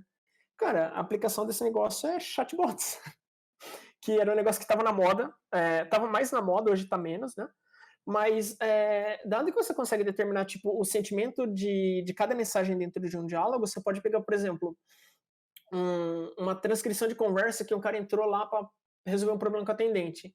E aí você, tipo, ir tagueando como ele estava se comportando naquela conversa. Se o cara ele estava, tipo, sempre feliz, significa que aquele atendimento muito provavelmente supriu as necessidades daquele cliente, aquele cliente curtiu o que aconteceu ali. Agora, se você vê que tipo, é um atendimento que, sei lá, começa com um sentimento muito negativo que vai do começo ao fim, você fala, putz, esse cliente passou por uma experiência bem ruim. Ou se não, eu lembro que eu vi um trabalho bem legal que os caras faziam o seguinte: eles pegavam as primeiras mensagens que um cliente mandava lá no chat, e se esse cara tivesse tipo, muito bravo, muito estressado, eu dava uma prioridade maior para ele na minha lista, na minha fila de pessoas para serem atendidos, porque para mim é melhor atender antes um cliente que está super bravo do que um cliente que está de boa ali. Então, essa linha de pesquisa ela acaba ajudando nessa frente, tipo, de personalização e tudo mais. É bem legal. Saquei. Então, a gente pode dizer que, por exemplo, esse seu projeto aí, se aplicado, conseguiria dizer se realmente você perguntasse pra sua namorada, você tá bem, ela respondesse tô, se ela tá realmente bem ou se ela tá brava com você, pelo contexto da conversa? Cara, eu acho que nem precisa de inteligência artificial para descobrir a resposta disso, né? Muito bem, agora deixa eu fazer só uma pergunta do chat aqui, que é, teve que codar Uhum. muito durante a pesquisa? Sim. Cara, tive que codar bastante. Tanto na iniciação científica eu codei, tipo, muito. E foi também uma coisa legal da iniciação científica, porque, tipo, como eu tinha que codar bastante, e era uma base de dados que foi ficando cada vez maior, eu tive que aprender a como gerenciar isso, né? Porque quando você está na faculdade ali, tipo, os trabalhos são pequenininhos, os exercícios são pequenininhos, mas aí quando chega uma base de dados grande, tipo, você começa a enfrentar uns problemas diferentes. Então, a iniciação científica foi legal porque eu acabei enfrentando esse problema antes de chegar no mercado e tudo mais. Já no mestrado eu também codei bastante, porque, cara, é um negócio muito bizarro. Você pega uma base de dados lá, em vez do cara seguir um padrão, ele fala, não, eu vou inventar um padrão para armazenar os dados. Aí você tem que decodificar aquele padrão que normalmente é muito misterioso. tive que codar bastante para, tipo, reproduzir pedaço de artigo de um cara que eu queria usar e não tinha disponível. Então, sim, cara, codar foi uma coisa que eu fiz bastante. Tá, antes da gente cair numa pergunta que eu quero fazer daqui a pouco, que é Ah, como que você implementa esse tipo de coisa? É um monte de if? Realmente não é? O que que você codou? não. O Chess tá perguntando aqui no chat, Ah, perguntou assim, ó, não tenho currículo bom, tipo intercâmbio, cursos técnicos. Ainda tenho aham. chance de fazer mestrado? Vou ficar com muito menos ponto, mesmo tirando uma boa nota na prova? Cara, acho que eles não dão um ponto a mais tipo, formalmente eles não dão um ponto a mais para curso técnico, para intercâmbio, até onde eu saiba. Eles vão olhar mais para, tipo, o seu histórico escolar. Se você tem que ter feito faculdade para fazer mestrado, né? Não tem como você pular esse requisito. Mas eu acho que assim, você tendo feito faculdade, de repente você puxando umas matérias como aluno especial e você conversando com o professor lá do departamento, tipo, dá uma olhada lá, você fala, quero fazer mestrado na faculdade X aqui. Entra lá no site da pós-graduação dessa faculdade, vê quais professores estão disponíveis a orientar, acha um professor ali que trabalha numa linha de pesquisa que você curta e troca uma ideia com ele, porque, tipo, às vezes, sei lá, que nem você falou, você não tem não tem intercâmbio, não tem nada, mas, tipo, você realmente manja de um assunto, você mostra interesse, isso acaba super te valorizando frente àquele cara que você quer que seja seu orientador, sabe? Pode crer. Legal. É, Alguém falou aqui no chat, interesse costuma contar muito pra professor também. Sim, com certeza, cara. É uma coisa que eu percebi muito quando eu estava lá no processo seletivo, que, tipo, o cara acha que o processo seletivo do mestrado começa no processo seletivo, né? Tipo, quando você vai lá e submete a sua nota do pós-comp e tudo mais. Mas a dica que eu deixo e a experiência que eu tenho é que, na verdade, começa muito antes. Então, tipo assim, a partir do momento que você fala, putz, eu quero fazer mestrado, sei lá, em processamento de imagens aí. Dá uma procurada já nos professores que fazem pesquisa nessa área, manda um e-mail para ele, fala que você está interessado, vê o que ele pesquisa dentro dessa linha, mostra interesse, conversa com ele para ver se, tipo, apesar desse cara trabalhar com processamento de imagens, ele trabalha com um problema que te interessa, porque a pior coisa é você, tipo, ficar 2 anos trabalhando num projeto que não te interessa, né? Então, acho que esse contato inicial é muito importante, porque você já consegue ver o que esse professor está buscando. De repente, você consegue conversar com o professor e já fazer algumas matérias que são relevantes lá para o seu mestrado e conseguir puxar uns pontos aí no seu processo seletivo do mestrado. Então, acho que esse networking inicial ele é tão importante quanto você tirar uma nota boa no pós-comp. Legal, legal. Então acho que tá respondido aí sobre a pergunta que fizeram aqui também sobre networking e tal. Boa. Beleza, então vamos falar agora sobre tecnologia de fato. Vamos falar Tá. sobre implementação, que raios que você fez, como que funciona isso, o que que é machine learning, explica pra gente aí e tal. Tá. Cara, normalmente, quando eu começar explicando assim, né? O que é um algoritmo? O algoritmo, né? Você pegar a definição lá de algum livro, tipo, uma sequência de passos logicamente encadeada lá, nanana. Mas a ideia de algoritmo é basicamente o seguinte: você viu um problema e aí você pensou num monte de regra para resolver aquele problema. Então, por exemplo, sei lá, eu quero encontrar. Eu estou no começo do labirinto. Não, esse exemplo talvez não seja tão bom. Tipo, sei lá. Tipo, tô no começo do labirinto, eu quero chegar no final. É basicamente um algoritmo. Você pega, anda uma posição para frente, vê qual que é promissor e vai fazendo isso até que uma hora você vai chegar lá no final, né? Tipo, tem gente que fala que isso é inteligência artificial, mas nada mais é do que um algoritmo que você conseguiu sozinho bolar algumas regras para resolver aquele problema, né?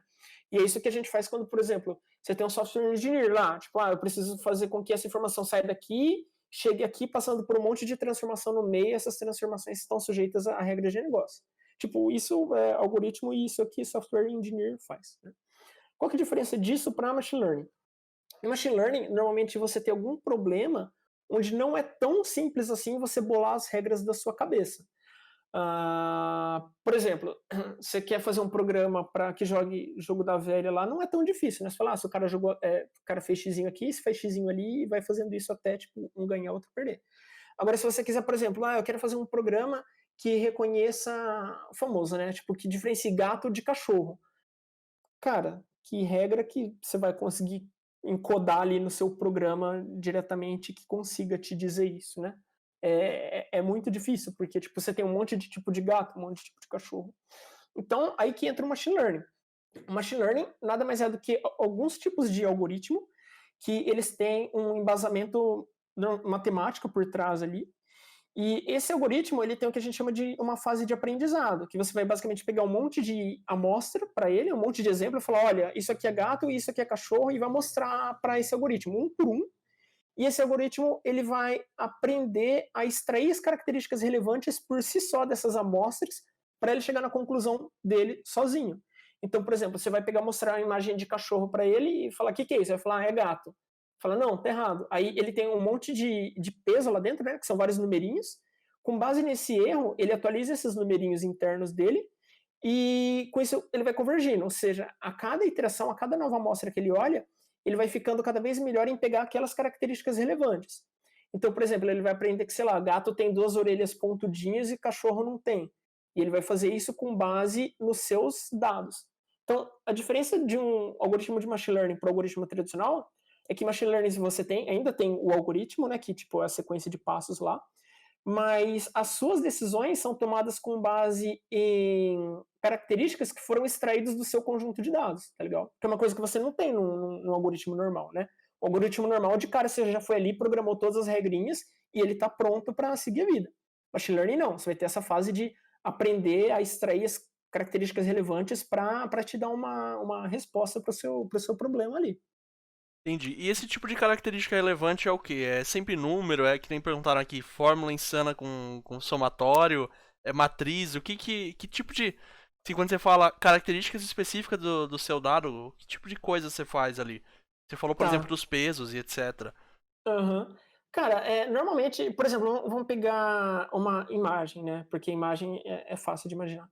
Tipo, a gente sabe que uma imagem no computador, ela é nada mais do que uma matriz de pixels, né? Você tem, tipo, X e Y, e aí você tem os componentes RGB ali. Então, tipo, isso já é número. E o computador só sabe trabalhar com número. Então, o que que a gente faz? A gente supõe que eu quero identificar lá o meu gato de cachorro.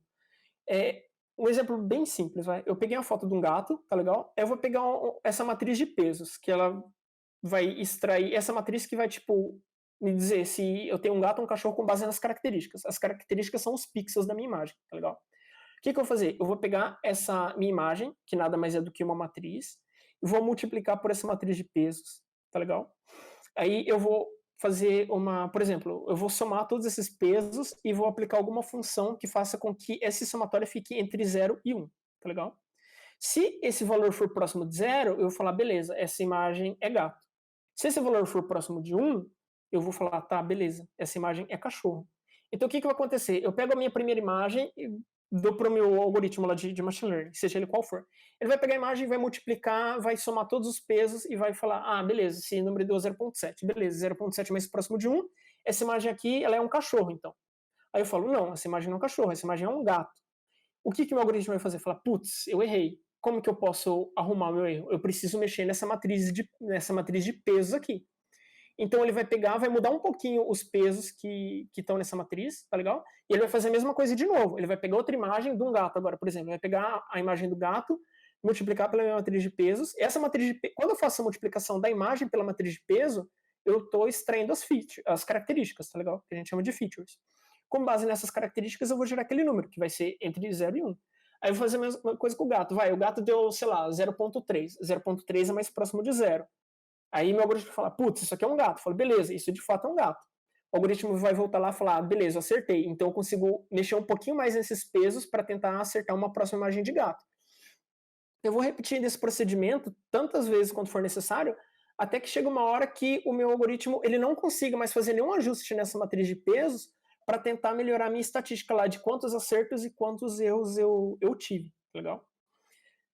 Aí você fala, putz, mas da onde que veio esses pesos? Porque, beleza, você pegou e ficou mexendo nesses números no meio do processo, mas como que eles surgiram inicialmente?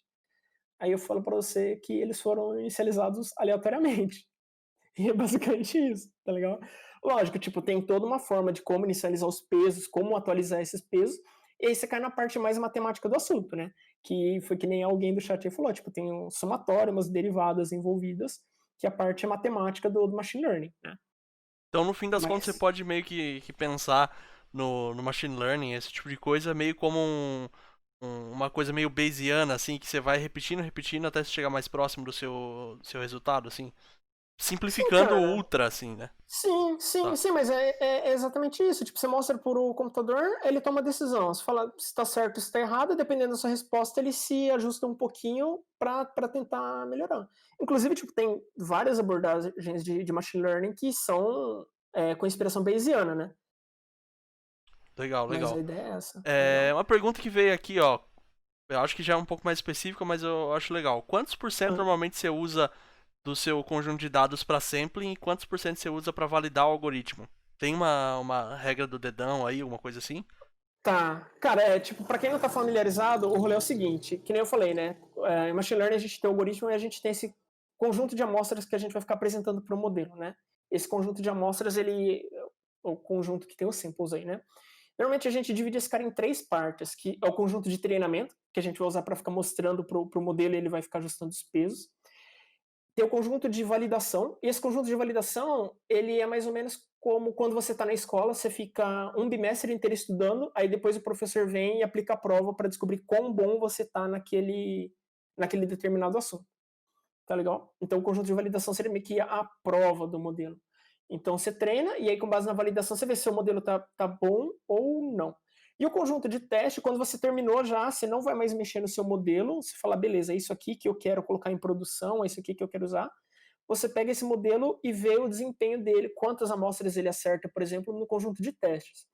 E esse conjunto de testes, ele vai estimar o desempenho do seu modelo no mundo real.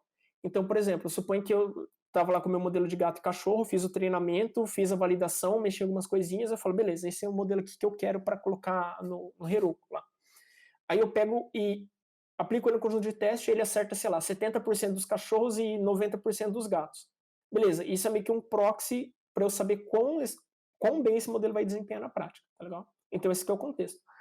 Aí, com relação à proporção, né, quanto você usa para validação, treino e teste, cara, depende muito do problema.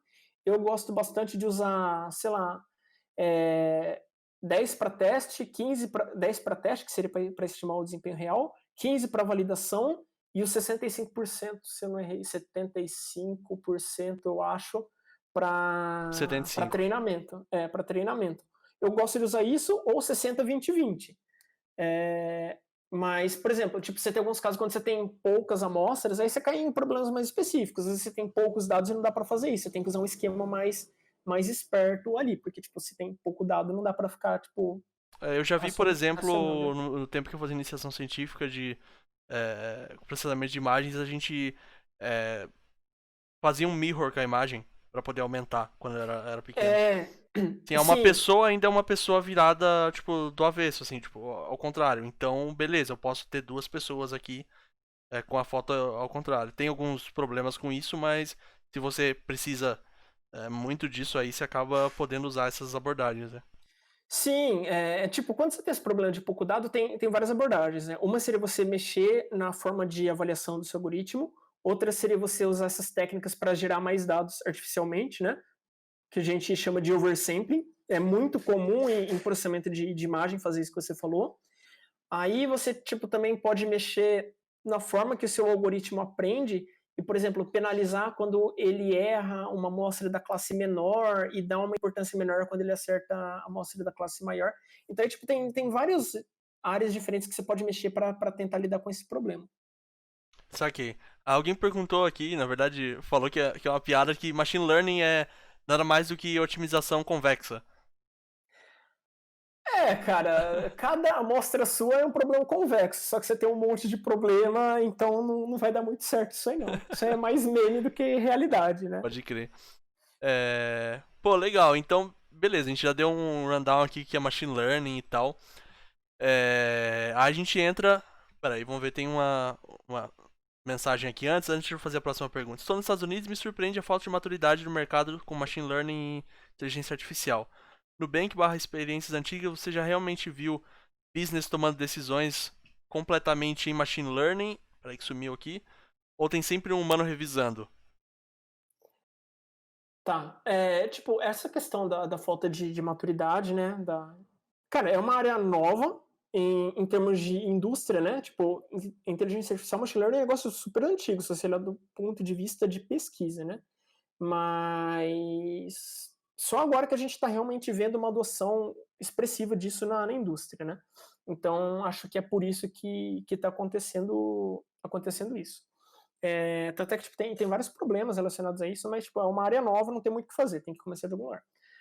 Agora, em relação a tipo, tomar a decisão sozinho, cara, depende do tipo de decisão que você quer, que você diz. Por exemplo, quanto mais caro for errar, mais difícil você deixar uma máquina tomar a decisão sozinha, né? Tanto é que hoje em dia um dos problemas maiores que a gente tem é aquela questão da explicabilidade, né? Tipo, beleza, eu dei um monte de dado para o machine learning, para o meu algoritmo de machine learning, esse algoritmo tomou uma decisão X, mas por que ele tomou essa decisão X? Muitas vezes a gente não consegue explicar o motivo, e se a gente não consegue explicar o motivo, é muito difícil confiar naquilo, né? Mas, por exemplo, se você pensar no exemplo bem esdrúxulo que toma a decisão sozinho, ou aquele algoritmo do Spotify que coloca a próxima música para tocar para você. Aquilo lá, tipo, é um algoritmo de inteligência artificial, muito provavelmente, porque, tipo, com base na música atual e com base no seu gênero, no seu perfil de músicas que você escuta, ele tenta, tipo, achar uma próxima música ali que case nessa reta, digamos assim, entre o que você está escutando e entre aquele cluster de músicas que você prefere. Isso é machine learning, tá legal? Agora, se você falar, putz, eu tenho um algoritmo de machine learning que eu quero que sozinho ele decida se o meu paciente aqui ele vai ser internado ou não. Ou, sei lá, se esse cara tem que fazer cirurgia ou não.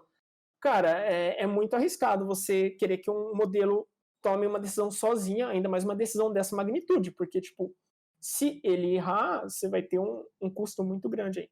Então, o que normalmente acontece é você ter a saída de um modelo de machine learning plugada em algum conjunto de estratégias que foram desenvolvidas por um humano. E aí esse conjunto de estratégias foi bolado, tipo, observando o comportamento daquele modelo em diferentes condições, e aí meio que você hardcoda ali o que você vai fazer dependendo da saída do seu modelo, né? Outra coisa, então, tipo, esse aí, nesse caso, tipo, você tem um modelo, esse modelo ele tá plugado num programa, e esse programa que tá tomando a decisão. Então, tipo, você teve a intervenção de um humano ali no meio para escrever o programa, mas é um modelo junto com o programa que está tomando a decisão sozinho, tá legal? E aí você tem esse outro caso, que é, por exemplo, quando o machine learning, o algoritmo de machine learning, o modelo de machine learning, na verdade, ele está ajudando uma outra pessoa a tomar uma decisão. Como, por exemplo, nesse caso aí do que eu falei da cirurgia. Você tem, tipo, a saída do modelo machine learning, falar, sei lá, esse cara tem que fazer cirurgia, mas isso só vai ser uma sugestão para o especialista. O especialista vai olhar aquilo e, com base em várias outras coisas, falar, não, essa decisão está certa ou está errada. Então, tem essas três frentes diferentes. Você pode ter, tipo, o algoritmo sozinho, o algoritmo que ele está meio que hibridão ali, e você vai ter também o algoritmo que ele só vai dar uma sugestão, né? Então, tipo, tem algoritmo de machine learning tomando decisão sozinho por aí? Tem, mas são decisões com risco controlado, né? Sim. E aproveitando aí sobre risco, sobre outras coisas, a gente vai entrar num assunto que eu acho que todo mundo quer saber, quem tá aqui. A gente já falou de Nubank, já no título já falamos de Nubank. Alguém já perguntou aqui se você já viu gente usando Clojure para machine learning. Vamos lá, como é trabalhar como machine learning engineer no dia a dia? Como que é trabalhar no Nubank? Como que é realmente ver essa parada prática de risco de decisões com machine learning, etc. no dia a dia? Manda aí pra gente lança a braba aí. Cara, essa questão tipo, de se tem gente trabalhando com Clojure, com machine learning, muito provavelmente tem. Não existe muito esse negócio de tipo, não dá para fazer machine learning numa linguagem. Tipo, acho que dá para você fazer machine learning na maioria das linguagens, tá legal? Em algumas é mais fácil do que outras, Por exemplo, por que todo mundo faz machine learning em Python hoje em dia? Porque tem um monte de lib feita com binding para Python. Então, tipo, a galera acaba usando isso. Você poderia fazer, tipo, sei lá, uma rede neural em Java? Pode, tanto é que tem package para isso. Poderia fazer em Clojure? Pode, cara. É só ir lá e sentar e implementar. Só que é aquela história, você vai ter que implementar tudo por si só ou usar um package menos conhecido lá. Então, tipo, sem problema. Você não vale fazer machine learning em assembly, porque aí, né?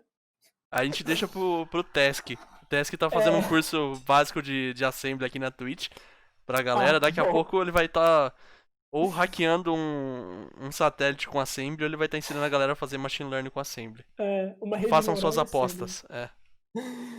Tá, Cara, mas aí você tinha falado de como é o dia a dia, né? isso. Cara, depende muito do seu papel. E depende muito. Na indústria, eu acho que assim. Tipo, você tem dois mundos diferentes, né? Porque na indústria você tá mais focado em tentar resolver um problema, tá legal? E às vezes você consegue resolver esse problema sem machine learning, o que é muito bom.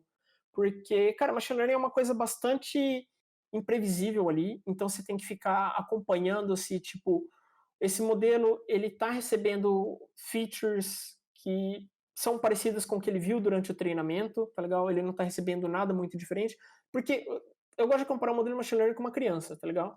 Se essa criança ela vê coisas que ela já está habituada, beleza, essa criança ela vai se comportar normalmente, né? Agora, se essa criança vê uma coisa muito diferente do que ela está acostumada, essa criança vai tomar uma atitude meio bizarra ali, porque aquilo é novidade para ela. Então, em machine learning você tem que ficar muito ligado nisso, tipo, você tem, sei lá, um stream de dados que está vindo do Twitter e você está querendo predizer alguma coisa. Você tem que ficar de olho se esse stream não está mudando muito em função do tempo, porque se ele começar a mudar muito, o seu algoritmo vai começar a se comportar de forma inesperada. E aí o que acontece dali para frente vai começar a ficar comprometido, entendeu? Outra coisa que tipo, você tem que ficar de olho também é alocação de recursos e tudo mais. Então, tipo, tem várias complexidades que introduzir machine learning na brincadeira acabam sendo introduzidas junto, tá legal? Mas, tipo, o dia a dia depende muito. Se você for, por exemplo, um data scientist, você vai estar mais preocupado em analisar os dados, em, tipo, tentar entender melhor um problema de negócio. Como aquele problema de negócio pode ser resolvido com machine learning. E qual ganho isso traria? Porque às vezes você fala, putz, eu vou usar machine learning para resolver esse problema X aqui, só que o custo que você vai ter atrelado a manter o sistema de machine learning, ele é tão grande que acaba nem compensando você querer colocar machine learning ali, entendeu? Por outro lado, se você for um engenheiro de machine learning, que é o meu caso, você vai estar mais preocupado em transformar aqueles modelos de machine learning que o data scientist construiu em um ambiente controlado ali e tudo mais. Você vai querer transformar aquilo num produto para conseguir fazer predição em larga escala, para conseguir escalar quando tiver tipo, muita gente fazendo request ao mesmo tempo. Porque você vai querer transformar aquele modelo de machine learning num serviço REST lá para alguém conseguir consumir, porque senão ele vai ser só um arquivo binário no seu disco. Você vai estar preocupado em tipo, ver se não está tendo essas mudanças de população e tudo mais. Então tem essas várias frentes diferentes aí que tipo, vão tocar o seu dia a dia. No meu caso, hoje, e no que eu fiz no passado, que tipo, eu também trabalhei antes como Machine Learning Engineer, estou mais preocupado em transformar um modelo em produto e ficar de olho no que eu precisava fazer para aquele modelo de Machine Learning conseguir conversar com o que o resto dos developers fazem, tá legal? Porque, tipo, cara, o developer ele já tem um monte de coisa na cabeça dele, ele não vai querer, tipo, se preocupar com mais uma coisa super complexa. Então, a gente tenta abstrair o máximo possível aquilo para um serviço, sei lá, graphical, REST, para ele consumir como se fosse uma API normal. E aí, o que está dentro ali é o Machine Learning Engineer que cuida. Não sei Entendi. se ficou claro. Cara, acho que pra mim ficou. Acho que o pessoal pode mandar dúvida aí se tiver. Beleza. E não sei se você pode falar esse tipo de coisa, talvez a gente entre na área cinzenta aí, mas no que especificamente você trabalha hoje no Nubank? Tipo, tem em macro Cara, áreas, né? Não em coisa específicazinha, mas tem como dizer a macro área que você trabalha lá? Porque o Nubank acho que tem várias coisas hoje, né? cara, acho que o máximo que eu posso dizer é que eu trabalho mantendo os modelos vivos. Tipo, Ok, eu gostaria de saber o que são modelos vivos. Eu imagino que não tipo, sejam pessoas aparecendo, provando não. roupa. É tipo manter um modelo operacional, que nem eu falei pra você, tipo, Aham, ficar de olho se tá tudo certo e tudo mais, sim, e conversar com os devs lá e tal. pode crer. E outra coisa, que eu acho que todo mundo que tem Nubank quer saber, e eu acho que isso aí talvez você possa falar. É. Passa por pessoas a aprovação de crédito ou é tudo automatizado?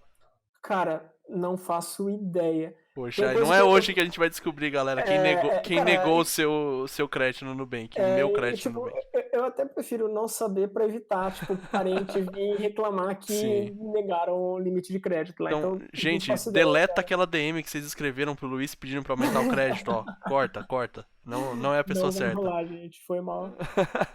Boa. Mas hoje, então, a gente falou um pouquinho antes de stack e tal. O que que você trabalha lá no Nubank? Você trabalha com Python? Você trabalha com... Isso. Cara, eu trabalho basicamente com. Acho que não é segredo para ninguém. O Nubank usa muito Clojure, né? Mas eu trabalho basicamente com Python, porque Machine Learning hoje em dia é feito basicamente em Python. E trabalho com Scala também, que também é outra linguagem super comum do mundo de Machine Learning. Especialmente, tipo, para gerir muito dado e tudo mais. Ethereum normalmente é feito em Scala. Então, basicamente, eu trabalho com Python e Scala no meu Que dia a dia. triste fim, né? De quem entrou no mestrado cansado do Java foi parar no Scala, né? Ah, cara. A única coisa que eu fico triste com o Scala é quão lento o compilador dele é. O Eu resto, também, cara, eu também. Eu gostava muito de Scala, mas chegou uma hora que me cansou o compilador. Me cansou. então, chateadíssimo com Ó, isso aí. uma outra pergunta que veio, acho que passou antes, não consegui encaixar, é pra cursar a área de TI necessariamente tem que ser bom em matemática? Eu acho que não. Eu acho que isso é um mito que alguém um dia resolveu criar. Talvez porque, assim, historicamente, né, ciência da computação é um ramo da matemática, né? Se você pegar a ciência da computação pura lá, você vai ver um monte de formalismo matemático, abstração e tudo mais. Mas se você, tipo, tá interessado em virar um desenvolvedor de software e tudo mais, antes de eu entrar nessa onda de estudar machine learning e tudo mais, eu nunca tive que usar, tipo, nada de matemática avançada, assim, para me virar, tipo, no meu dia a dia como software engineer. Acho que no máximo, tipo, sei lá, uma regra de 3 para resolver alguma coisa. Agora, se você for, tipo, seguir alguma coisa de machine learning, processamento de imagens e tudo mais, aí você tem que saber. Mas para ser desenvolvedor, eu acredito muito que não, cara. Isso aí acho que é um mito que alguém criou para tipo, deixar a área meio elitizada e Sim. assustar a galera. Mas não sei qual que é a sua opinião aí, Luke. Cara, dando a minha opinião de quem tá trabalhando mais de um ano e pouco tocando coisa de financeiro de uma startup de pagamentos, ou seja, fazendo contas o dia inteiro, eu não preciso saber matemática mais do que o básico de ensino fundamental. Nunca precisei chegar, sei lá, não preciso ler papers, não preciso implementar somatórios, que são coisas fáceis, mas assustam as pessoas. Não preciso fazer integral, não preciso fazer nada, velho. O máximo que vai é divisão, é soma, às vezes somar várias coisas que tem ali, juro composto, essas coisas básicas, velho, de que todo mundo que acho que terminou o fundamental consegue fazer. Então, Sim. nem aonde você tá mexendo, tirando a parte de machine learning, parte de as coisas mais punk assim, nem onde você tá mexendo especificamente com contas você precisa ter tanta especialização em matemática assim, então é bem tranquilo. Cara, eu acho que você só vai precisar se você for, que nem você falou, acho que você falou tudo agora, se você for para uma área mais especializada, tipo, machine learning, quero estudar, tipo, formalismo de linguagem de programação e gramática, né? Aí tudo bem, talvez, quero estudar, sei lá, os fundamentos de programação funcional, não sei o que lá, por que que aquilo, aí beleza, talvez, Sim, mas se não, no dia a dia normal lá, não vejo necessidade de ser um sim. mestre da matemática, não. Basicamente falar, quando o Luiz falou aqui, o somatório no fim das contas é um for, todas as coisas que você, É, que você vai fazendo você consegue mapear e tal, então não precisa saber assim, não precisa ser bom em matemática, não precisa ser o cara que fez até cálculo 4 aí. Você não vai usar cálculo velho. 4 no seu dia a dia de startup, por exemplo. Só não vale vacilar muito, tipo, se inscrever naquele curso que tem até cálculo 23 lá e você não curte muito matemática, porque Sim. aí, tipo, esse diploma vai vir muito suado. Eu fugi da ciência da computação por isso. Eu tinha passado na UFSCar e eu vi que tinha cálculo até o 3. Eu falei, no thanks, e saí, mano. E tô aí. Então, Sim, sim. é isso aí. Tô perguntando aqui, que tipo de library você usa no Python pra essas coisas? TensorFlow? Tem alguma biblioteca específica? Cara, depende muito. No mestrado eu usava muito o Keras, porque era o que tava na moda. Tipo, o Keras é uma biblioteca que vai em cima do TensorFlow, tá legal? Hoje em dia ela tá meio que descontinuada, aí eu acabei migrando tudo pro PyTorch, porque, tipo, o TensorFlow, ele foi escrito pelo Google, né? Aí o Keras foi escrito por um cara que era de fora do Google, que ele senta em cima do TensorFlow e abstrai um monte de coisa. Aí esse cara, ele foi contratado pelo Google e começou a trabalhar junto no time do TensorFlow. Paralelo a isso, a gente tem o PyTorch, que ele é desenvolvido pelo time do Facebook, e eu usava bastante, aliás, uso ainda bastante ele, porque tem muita coisa pronta de processamento de linguagem natural dele, eu gosto bastante, mas eu também uso bastante o sklearn, porque, tipo, esses aí são frameworks de deep learning, né? Que é quando você está, tipo, trabalhando com rede neural, rede convolucional, nanana. Para algoritmo clássico de machine learning, tipo SVM, vizinhos mais próximos e tudo mais, eu uso sklearn, que é meio que, tipo, padrãozão do Python lá. E isso é tipo pandas para gerenciar dado, ingerir dado e tudo mais. Basicamente isso aí. Pode crer. Eu não sei se você conhece, mas na minha época de, de estudante de Machine Learning, eu usava o MXNet. Mas eu acho que MXNet. já deve ter caído bastante no conceito da galera depois que o TensorFlow e o Keras tomaram conta do... Cara, então, eu lembro que quando eu tava no laboratório tinha uma galera que usava bastante o MXNet, e eu até cheguei a ler que, tipo, ele parecia ser muito bom, só que na época eu tava muito bem obrigado com o PyTorch e acabei deixando ele de lado, mas eu acho que Uhum. ele tá nativo aí ainda e tá indo bem. É, pelo que eu vi agora ele virou o Apache MXNet, então talvez tenha uma Isso, sobrevida maior aí de, isso, sim. de rolar. Ah, cara, deixa eu ver, acho que o que eu tinha de pergunta era meio que isso. É... Ah, vamos te perguntar assim, cara, quem quer entrar, quem quer trabalhar como Machine Learning Engineer, você precisa do mestrado ou você tem gente na sua equipe que não teve mestrado, que conseguiu na raça, na coragem e chegou nisso aí? Como que funciona? Cara, não preciso de mestrado, não. Eu fui fazer o mestrado mais porque eu já tinha essa vontade, né, e era curioso. E aí eu acabei vindo para a indústria, porque, tipo, tava sentindo saudade e tal. Mas você não precisa de mestrado, não. Isso, tipo, É que, assim, depende muito do que você quer fazer, tá legal? Se você quer, por exemplo, você fala, putz, eu curto programar e tudo mais, eu quero ter um pouco de contato com machine learning ali, você não precisa, tipo, ser um mestre de machine learning e fazer mestrado para trabalhar com isso, tá legal? Você precisa ter noções, saber como as coisas funcionam, saber os fundamentos, e aí dá para você pleitear uma vaga de boa. Especialmente no Brasil, eu lembro quando eu estava procurando emprego, né? Quando eu apliquei para o Nubank, pouquíssimas vagas, tipo, pedem especificamente mestrado. As que pedem, elas colocam lá como, tipo, um nice to have, mas não é mandatório. Agora, por outro lado, se você fala, putz, eu quero trabalhar com data science hardcore mesmo, quero trabalhar, tipo, é, Sei sei lá, lá, detecção de desenvolvendo um câncer. algoritmo. Eu Essas... quero trabalhar desenvolvendo um algoritmo novo, eu quero trabalhar num centro de pesquisa, mesmo que seja, tipo, desenvolvendo produto no centro de pesquisa, aí eu acho que talvez valha a pena você, tipo, investir em se aprofundar mais na área, sabe? Talvez fazer um mestrado e tudo mais.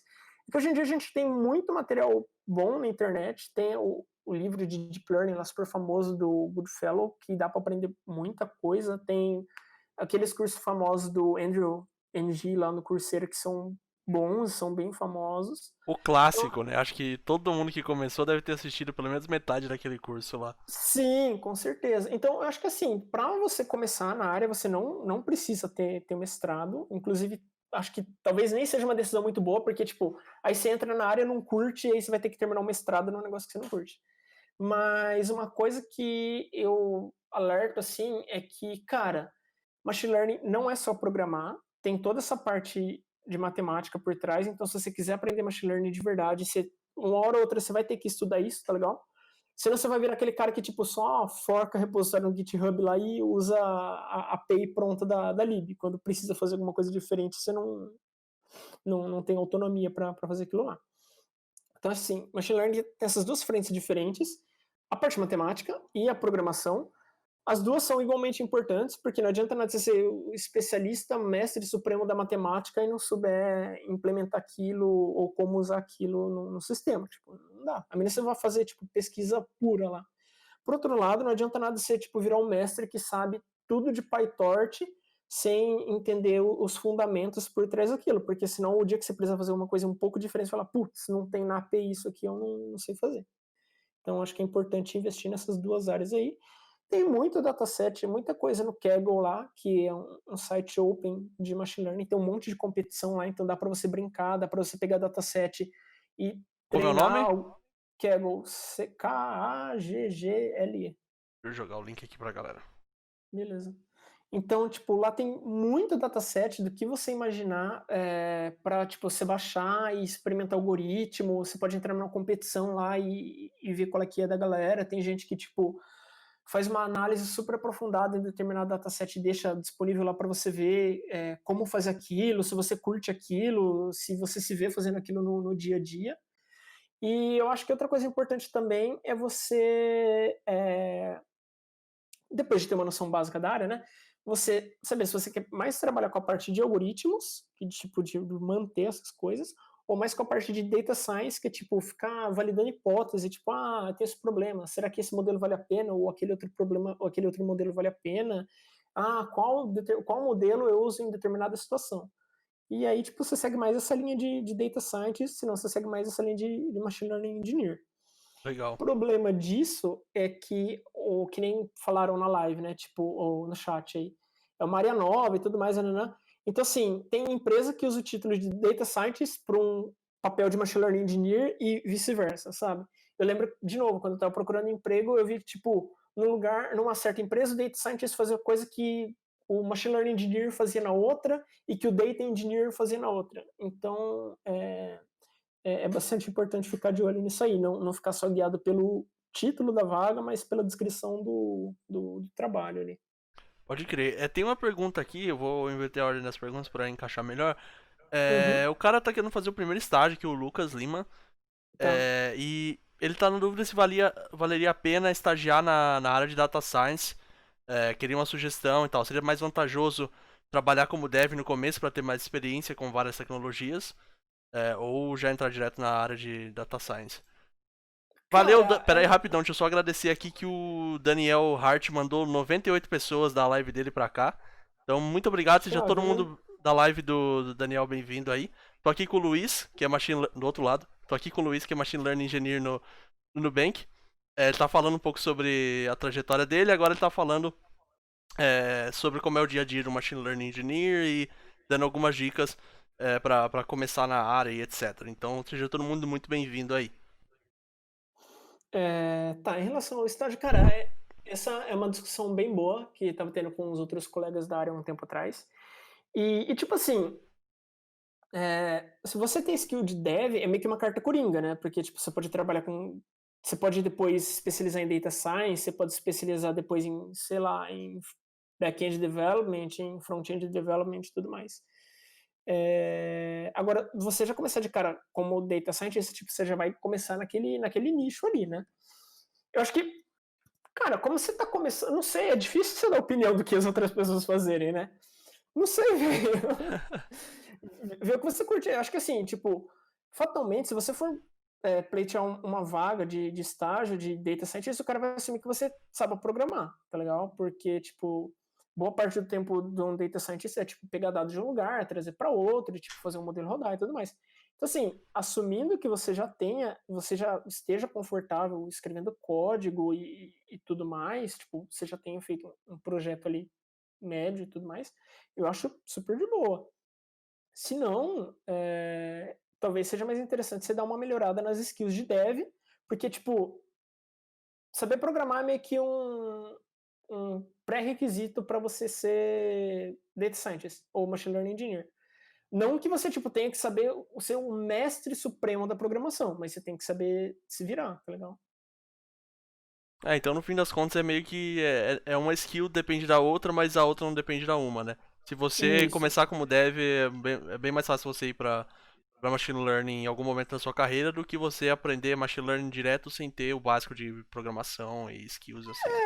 Na verdade, tipo, é meio que impossível você aprender machine learning sem saber programar, né? Porque, tipo, uma parte de machine learning é escrever código. Sim. Mas eu digo mais, tipo, sem saber como as coisas funcionam além do machine learning, né? Senão você vira que nem a gente tem Ah, sim. programadores de framework, assim, pessoas que só programam em React, pessoas que só programam em Angular. É, Não tô cutucando se você é um programador de framework, não tem problema. Cada um faz a sua carreira, mas queira ou não, é um déficit que você tem de só saber uma ferramenta ou não. Então, é isso que eu tô comentando, mais sobre você só saber a ferramenta ou você saber um pouco das coisas que vem por trás dela, né? sim, sim, com certeza. É que, tipo, eu particularmente sou uma pessoa mais generalista, né? Eu gosto de aprender um pouquinho sobre vários assuntos. E eu acho que isso é bom porque, tipo, te dá uma autonomia maior pra fazer as coisas, né? Mas, de novo, é minha opinião. Pode crer, pode crer. Outra pergunta que tinha aqui do Chess era se você, Luiz, pretende seguir carreira acadêmica, se você pretende fazer PhD, você pretende dar aula. Nossa, velho, desculpa, deu até pigarro aqui. Cansei de ouvir essa pergunta na minha vida.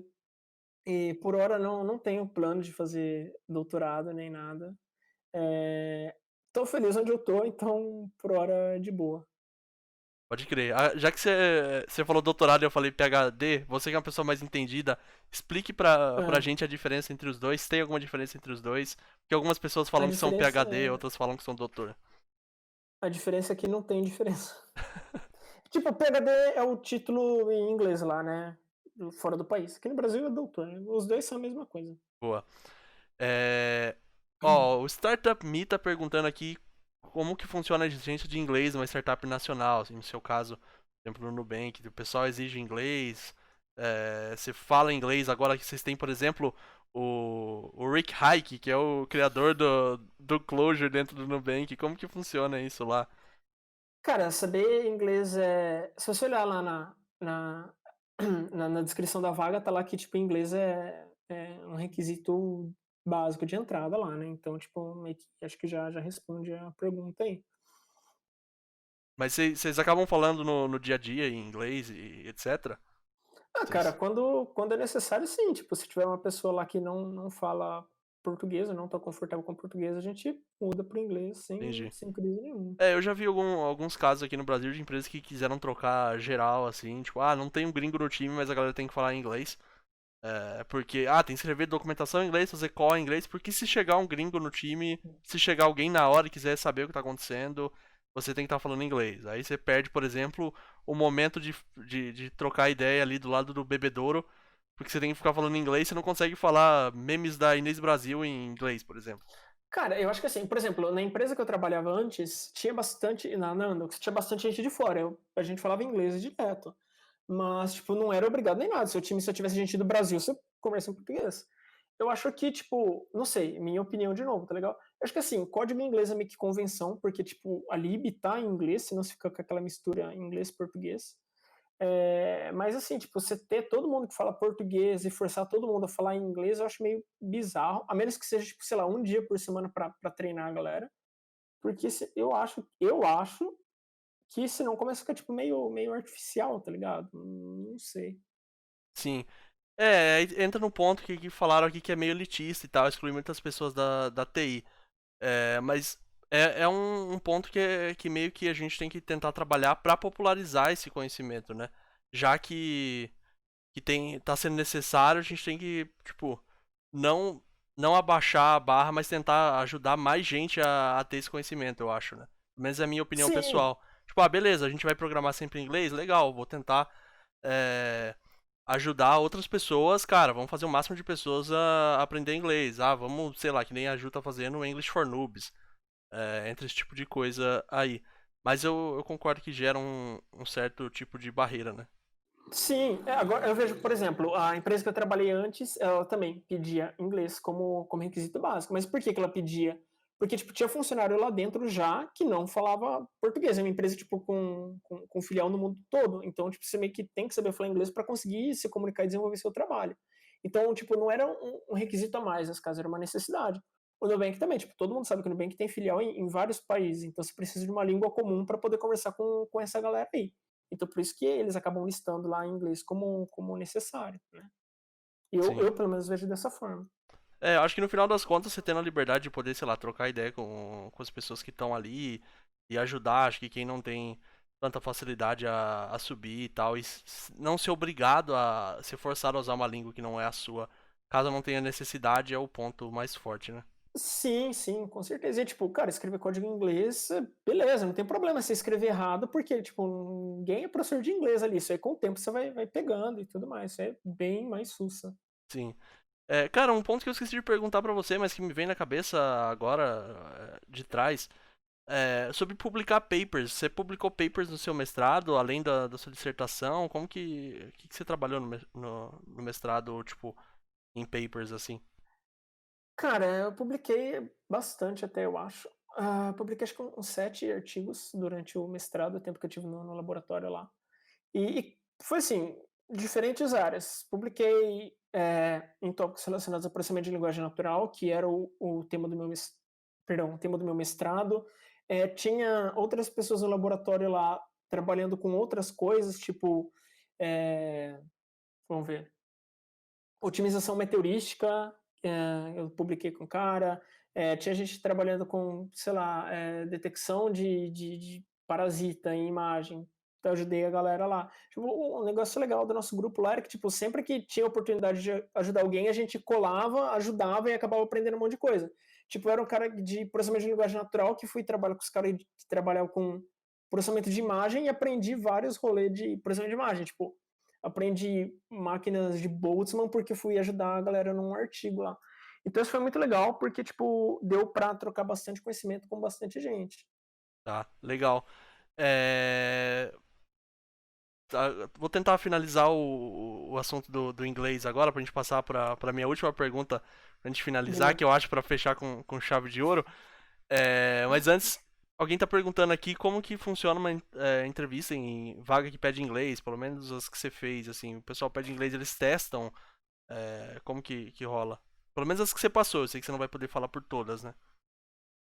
Cara, todas que eu fiz que, tipo, eles estavam em inglês, em algum momento e teve uma entrevista que era exclusivamente em inglês.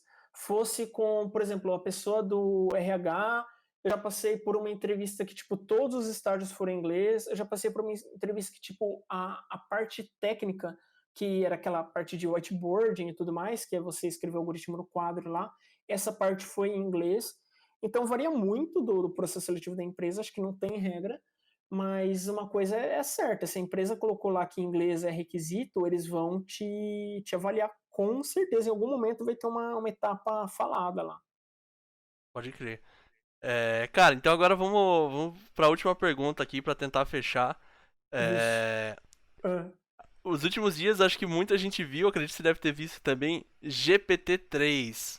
Tá, nossa, cara, tô cansado de GPT-3. ouvir esse assunto. Você tá cansado, mas a gente não conhece o suficiente. A gente trouxe um especialista aqui e a gente quer que você fale. Ai, velho. GPT-3, o que é o GPT-3, cara? Por que aquele negócio funciona? Acho que você, como você é um especialista de NLP, você deve poder explicar direito. Mano, o que é aquilo? Você escreve lá, eu quero um botão azul e ele vai e gera um botão React azul pra você, se você treina. Como que funciona um bagulho desse?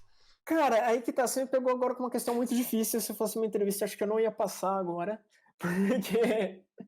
Porque tipo, essa questão do GPT-3, eu lembro quando eu tava terminando o mestrado e tudo mais, estava começando a se popularizar. Mas o GPT-3, até onde eu sei, ele é basicamente um modelo que você dá um monte de texto. Eu posso estar errado, tá legal? Mas com base em outros métodos que eu já vi que fazem coisas parecidas, ele é basicamente um modelo é uma rede neural onde você pega um monte de texto, apresenta esse monte de texto para ela. De onde vem esse monte de texto? Tipo, você pode entrar na Wikipédia e baixar a Wikipédia inteira em um determinado idioma. É daí que vem esse monte de texto, por exemplo. Ou o Google, o Facebook, eles adoram, tipo, fazer uns crawlers de notícias, tipo, muito grandes, que tá, sei lá, tipo, centenas de gigas de dados. Eles usam isso para treinar o modelo deles lá. E como que eles treinam esse modelo? Eles usam uma task que chama Language Modeling, que basicamente você dá um pedaço de uma frase para o modelo de machine learning lá para sua rede neural e fala, olha, eu te dou esse pedaço da frase, completa esse pedaço da frase para mim. E esse modelo vai gerar as próximas palavras. Então, por exemplo, eu apresento para ele, sei lá, eu saí, e aí, tipo, falar, é completo. Ele devolve. Gato, banana, lua. Aí você fala, velho, tá errado isso, porque, tipo, a frase inteira você já tem de antemão sei lá, eu saí ontem à noite. Aí o modelo tá errado, fala, puta, vamos ajustar os pesos aqui de novo. Aí vai e fica nessa. A diferença é que como tipo, você tem um corpus, né, um conjunto de documentos muito grande, esse modelo consegue aprender nuance de linguagem muito bem. Porque a história é aquela, quanto mais dados você tiver e maior for sua rede neural, ou maior for seu modelo de machine learning, né, independente se é rede neural ou não, mais capaz ele é de generalizar ou de aprender as características daquele conjunto de dados, né? Então, tipo, se você pegar e treinar essa rede neural com um conjunto massivo de dados, chega uma hora que, tipo, ela vai gerar texto muito parecido com o que uma pessoa geraria, porque ela basicamente foi treinada com o texto que foi gerado por pessoa. E uma vez essa rede estando treinada, né, que tipo é a parte difícil, o que a gente pode fazer depois é fazer o que eles chamam de fine tuning, né, ou ajuste fino, que é basicamente você pega essa rede que tipo já teve todo o trabalho de ser treinada, então ela está muito boa no que ela faz, e você apresenta poucas amostras novas de um problema específico, e como essa rede ela tem a capacidade de generalizar, de aprender muito bem, ela consegue se adequar àquele novo domínio que você está apresentando, que seria no caso, tipo, o cara apresenta a descrição do que ele quer, porque o conjunto de treinamento do cara lá que, tipo, treinou o GPT-3 lá para gerar interface gráfica, né? O que ele fazia? A entrada dele era a descrição em texto e a saída dele era o código em JSX, se não me engano, da interface gráfica. Então, como que era o treinamento? Ele mostrava a descrição para o modelo e treinava o modelo para dar como saída, não uma frase, mas aquele código JSX. Como esse modelo já foi treinado um monte de vezes, ele é muito grande, você precisa de pouco dado agora para fazer ele ficar especialista naquele domínio. A questão não estudei muito a fundo o modelo, nem li o paper e tudo mais, que, cara, tipo, esses modelos, eles não têm a mesma capacidade humana para, tipo, escrever código e começar a integrar partes super complexas de código, sabe? Eu não vejo isso por enquanto. E outra coisa que, tipo, é um aspecto muito importante que eu vi pouca gente discutindo é que, cara, o GPT-3 ele tem uma quantidade absurda de parâmetros, custou não sei quantos $1.000 para treinar ele, ou milhões de dólares, sei lá. Então, tipo assim, é uma coisa muito restrita que eu acho que, pelo menos por enquanto, não vai ser uma realidade, sabe? Uhum. É, Cara, o que eu tenho pra dizer é basicamente assim. E teve uma outra coisa que alguém comentou no Twitter, que tipo, cara, se tem um modelo de machine learning que consegue gerar uma interface gráfica pra gente, a gente fica impressionado com isso, será que a gente teria que ficar impressionado com isso, ou com o fato de que a gente tem que escrever muito código boilerplate para conseguir pouco resultado, sabe? pode Então crer. eu respondo a sua pergunta com outra pergunta. Sim. O Luiz mandou aqui, são 175 bilhões de parâmetros, gasta 5 milhões de dólares É, velho. pra Quem tem treinar. 5 milhões de dólares pra. Tipo, só. Acho que o OpenAI que treinou isso, né? Que, tipo, é uma Uhum. iniciativa encabeçada por várias outras empresas. Sim, Então, tipo, é um negócio extremamente restrito. pode crer. Ah, eu acho que pra mim, no final das contas, o que eu tenho entendido é que é, a coisa mais difícil não vai ser nem a gente gerar código, vai ser as pessoas escreverem o requisito certo pro computador gerar o código. E pra mim isso é quase impossível, porque não tem uma task que eu pegue certo nos meus. Sei lá, na minha carreira inteira não teve uma task de escrita que foi descrita direitinho que eu consegui pegar até o fim sem ter que perguntar pra pessoa. Mas isso aqui é isso aqui? Resolve essa ambiguidade aqui, etc. Então, eu pelo menos fico feliz que eu não vou perder meu emprego pra isso. Cara, já é lucro quando você pega a task, e a task tem descrição e não só título. Então. Sim, é isso aí, é isso aí. É. Mas, cara, tipo, você falou uma outra coisa interessante também, né? Esses cenários que a gente viu, é tipo, você tem lá. Você tem nada, aí você fala pro modelo, gera para mim uma interface gráfica assim, sensata. No dia a dia do mercado de trabalho, não é isso que acontece, porque, tipo, normalmente você já tem um sistema que está todo desenvolvido lá e você tem que fazer a funcionalidade nova caber ali dentro de algum jeito. Então, tipo, isso é muito mais treta do que. Lógico, eu não estou desmerecendo, o modelo é muito bom, é incrível, consegue fazer uma coisa muito legal e tudo mais, tem aplicabilidade, só que eu acho que é uma aplicabilidade que não corresponde à realidade do nosso dia a dia como desenvolvedor. Sim, provavelmente é aquela coisa, né? Falaram aqui, é muito cherry picking, o pessoal pegando coisas que acho que parecem muito boas pra assustar a gente, mas no final das contas os caras nem desenvolveram pra isso, né? Vamos olhar pro que foi desenvolvido e boa. Talvez, ó, use case que Sim. falaram aqui no chat. fazer tradução automática entre linguagens e outras coisas do que ficar tentando acabar com o emprego dos outros aí à toa, assustar, Ah, com certeza. botar medo, incerteza e dúvida aí no pessoal. Não, com certeza. Cara, eu acho que é isso. Se ninguém mais do chat tiver alguma pergunta, eu vou agradecer o Luiz aqui pela presença, pelo papo aí. Já foi 1h40 de papo aqui, muito bom. Eita, muito bom mesmo. Passou rapidinho. Então a gente Sim. teve um tempo aí de ver a trajetória desse cara que eu admiro muito. Clap, clap, clap aí no chat, quem puder. Dá palmas aí pro Luiz. Agradeço muito pela presença, agradeço quem tá aí. Vou finalizar a gravação aqui e depois vou postar no YouTube. E quem quiser ver depois lá, eu vou postar no meu Twitter, me sigam no Twitter aí, etc. Sigam o Luiz também, tá aqui. Tá aqui do outro lado, que eu tô me confundindo com a câmera. Tá aqui embaixo. LZC Félix no Twitter, sigam ele lá. O cara manja muito, vocês podem ver aí, troquem ideia com ele. Pode te mandar mensagem no Twitter, perguntas, coisas lá no Twitter. Quem ficou com mais alguma dúvida, Luiz? Opa, claro, fica à vontade. Fecharam então, mandem mensagem pro Luiz lá. E valeu aí quem acompanhou.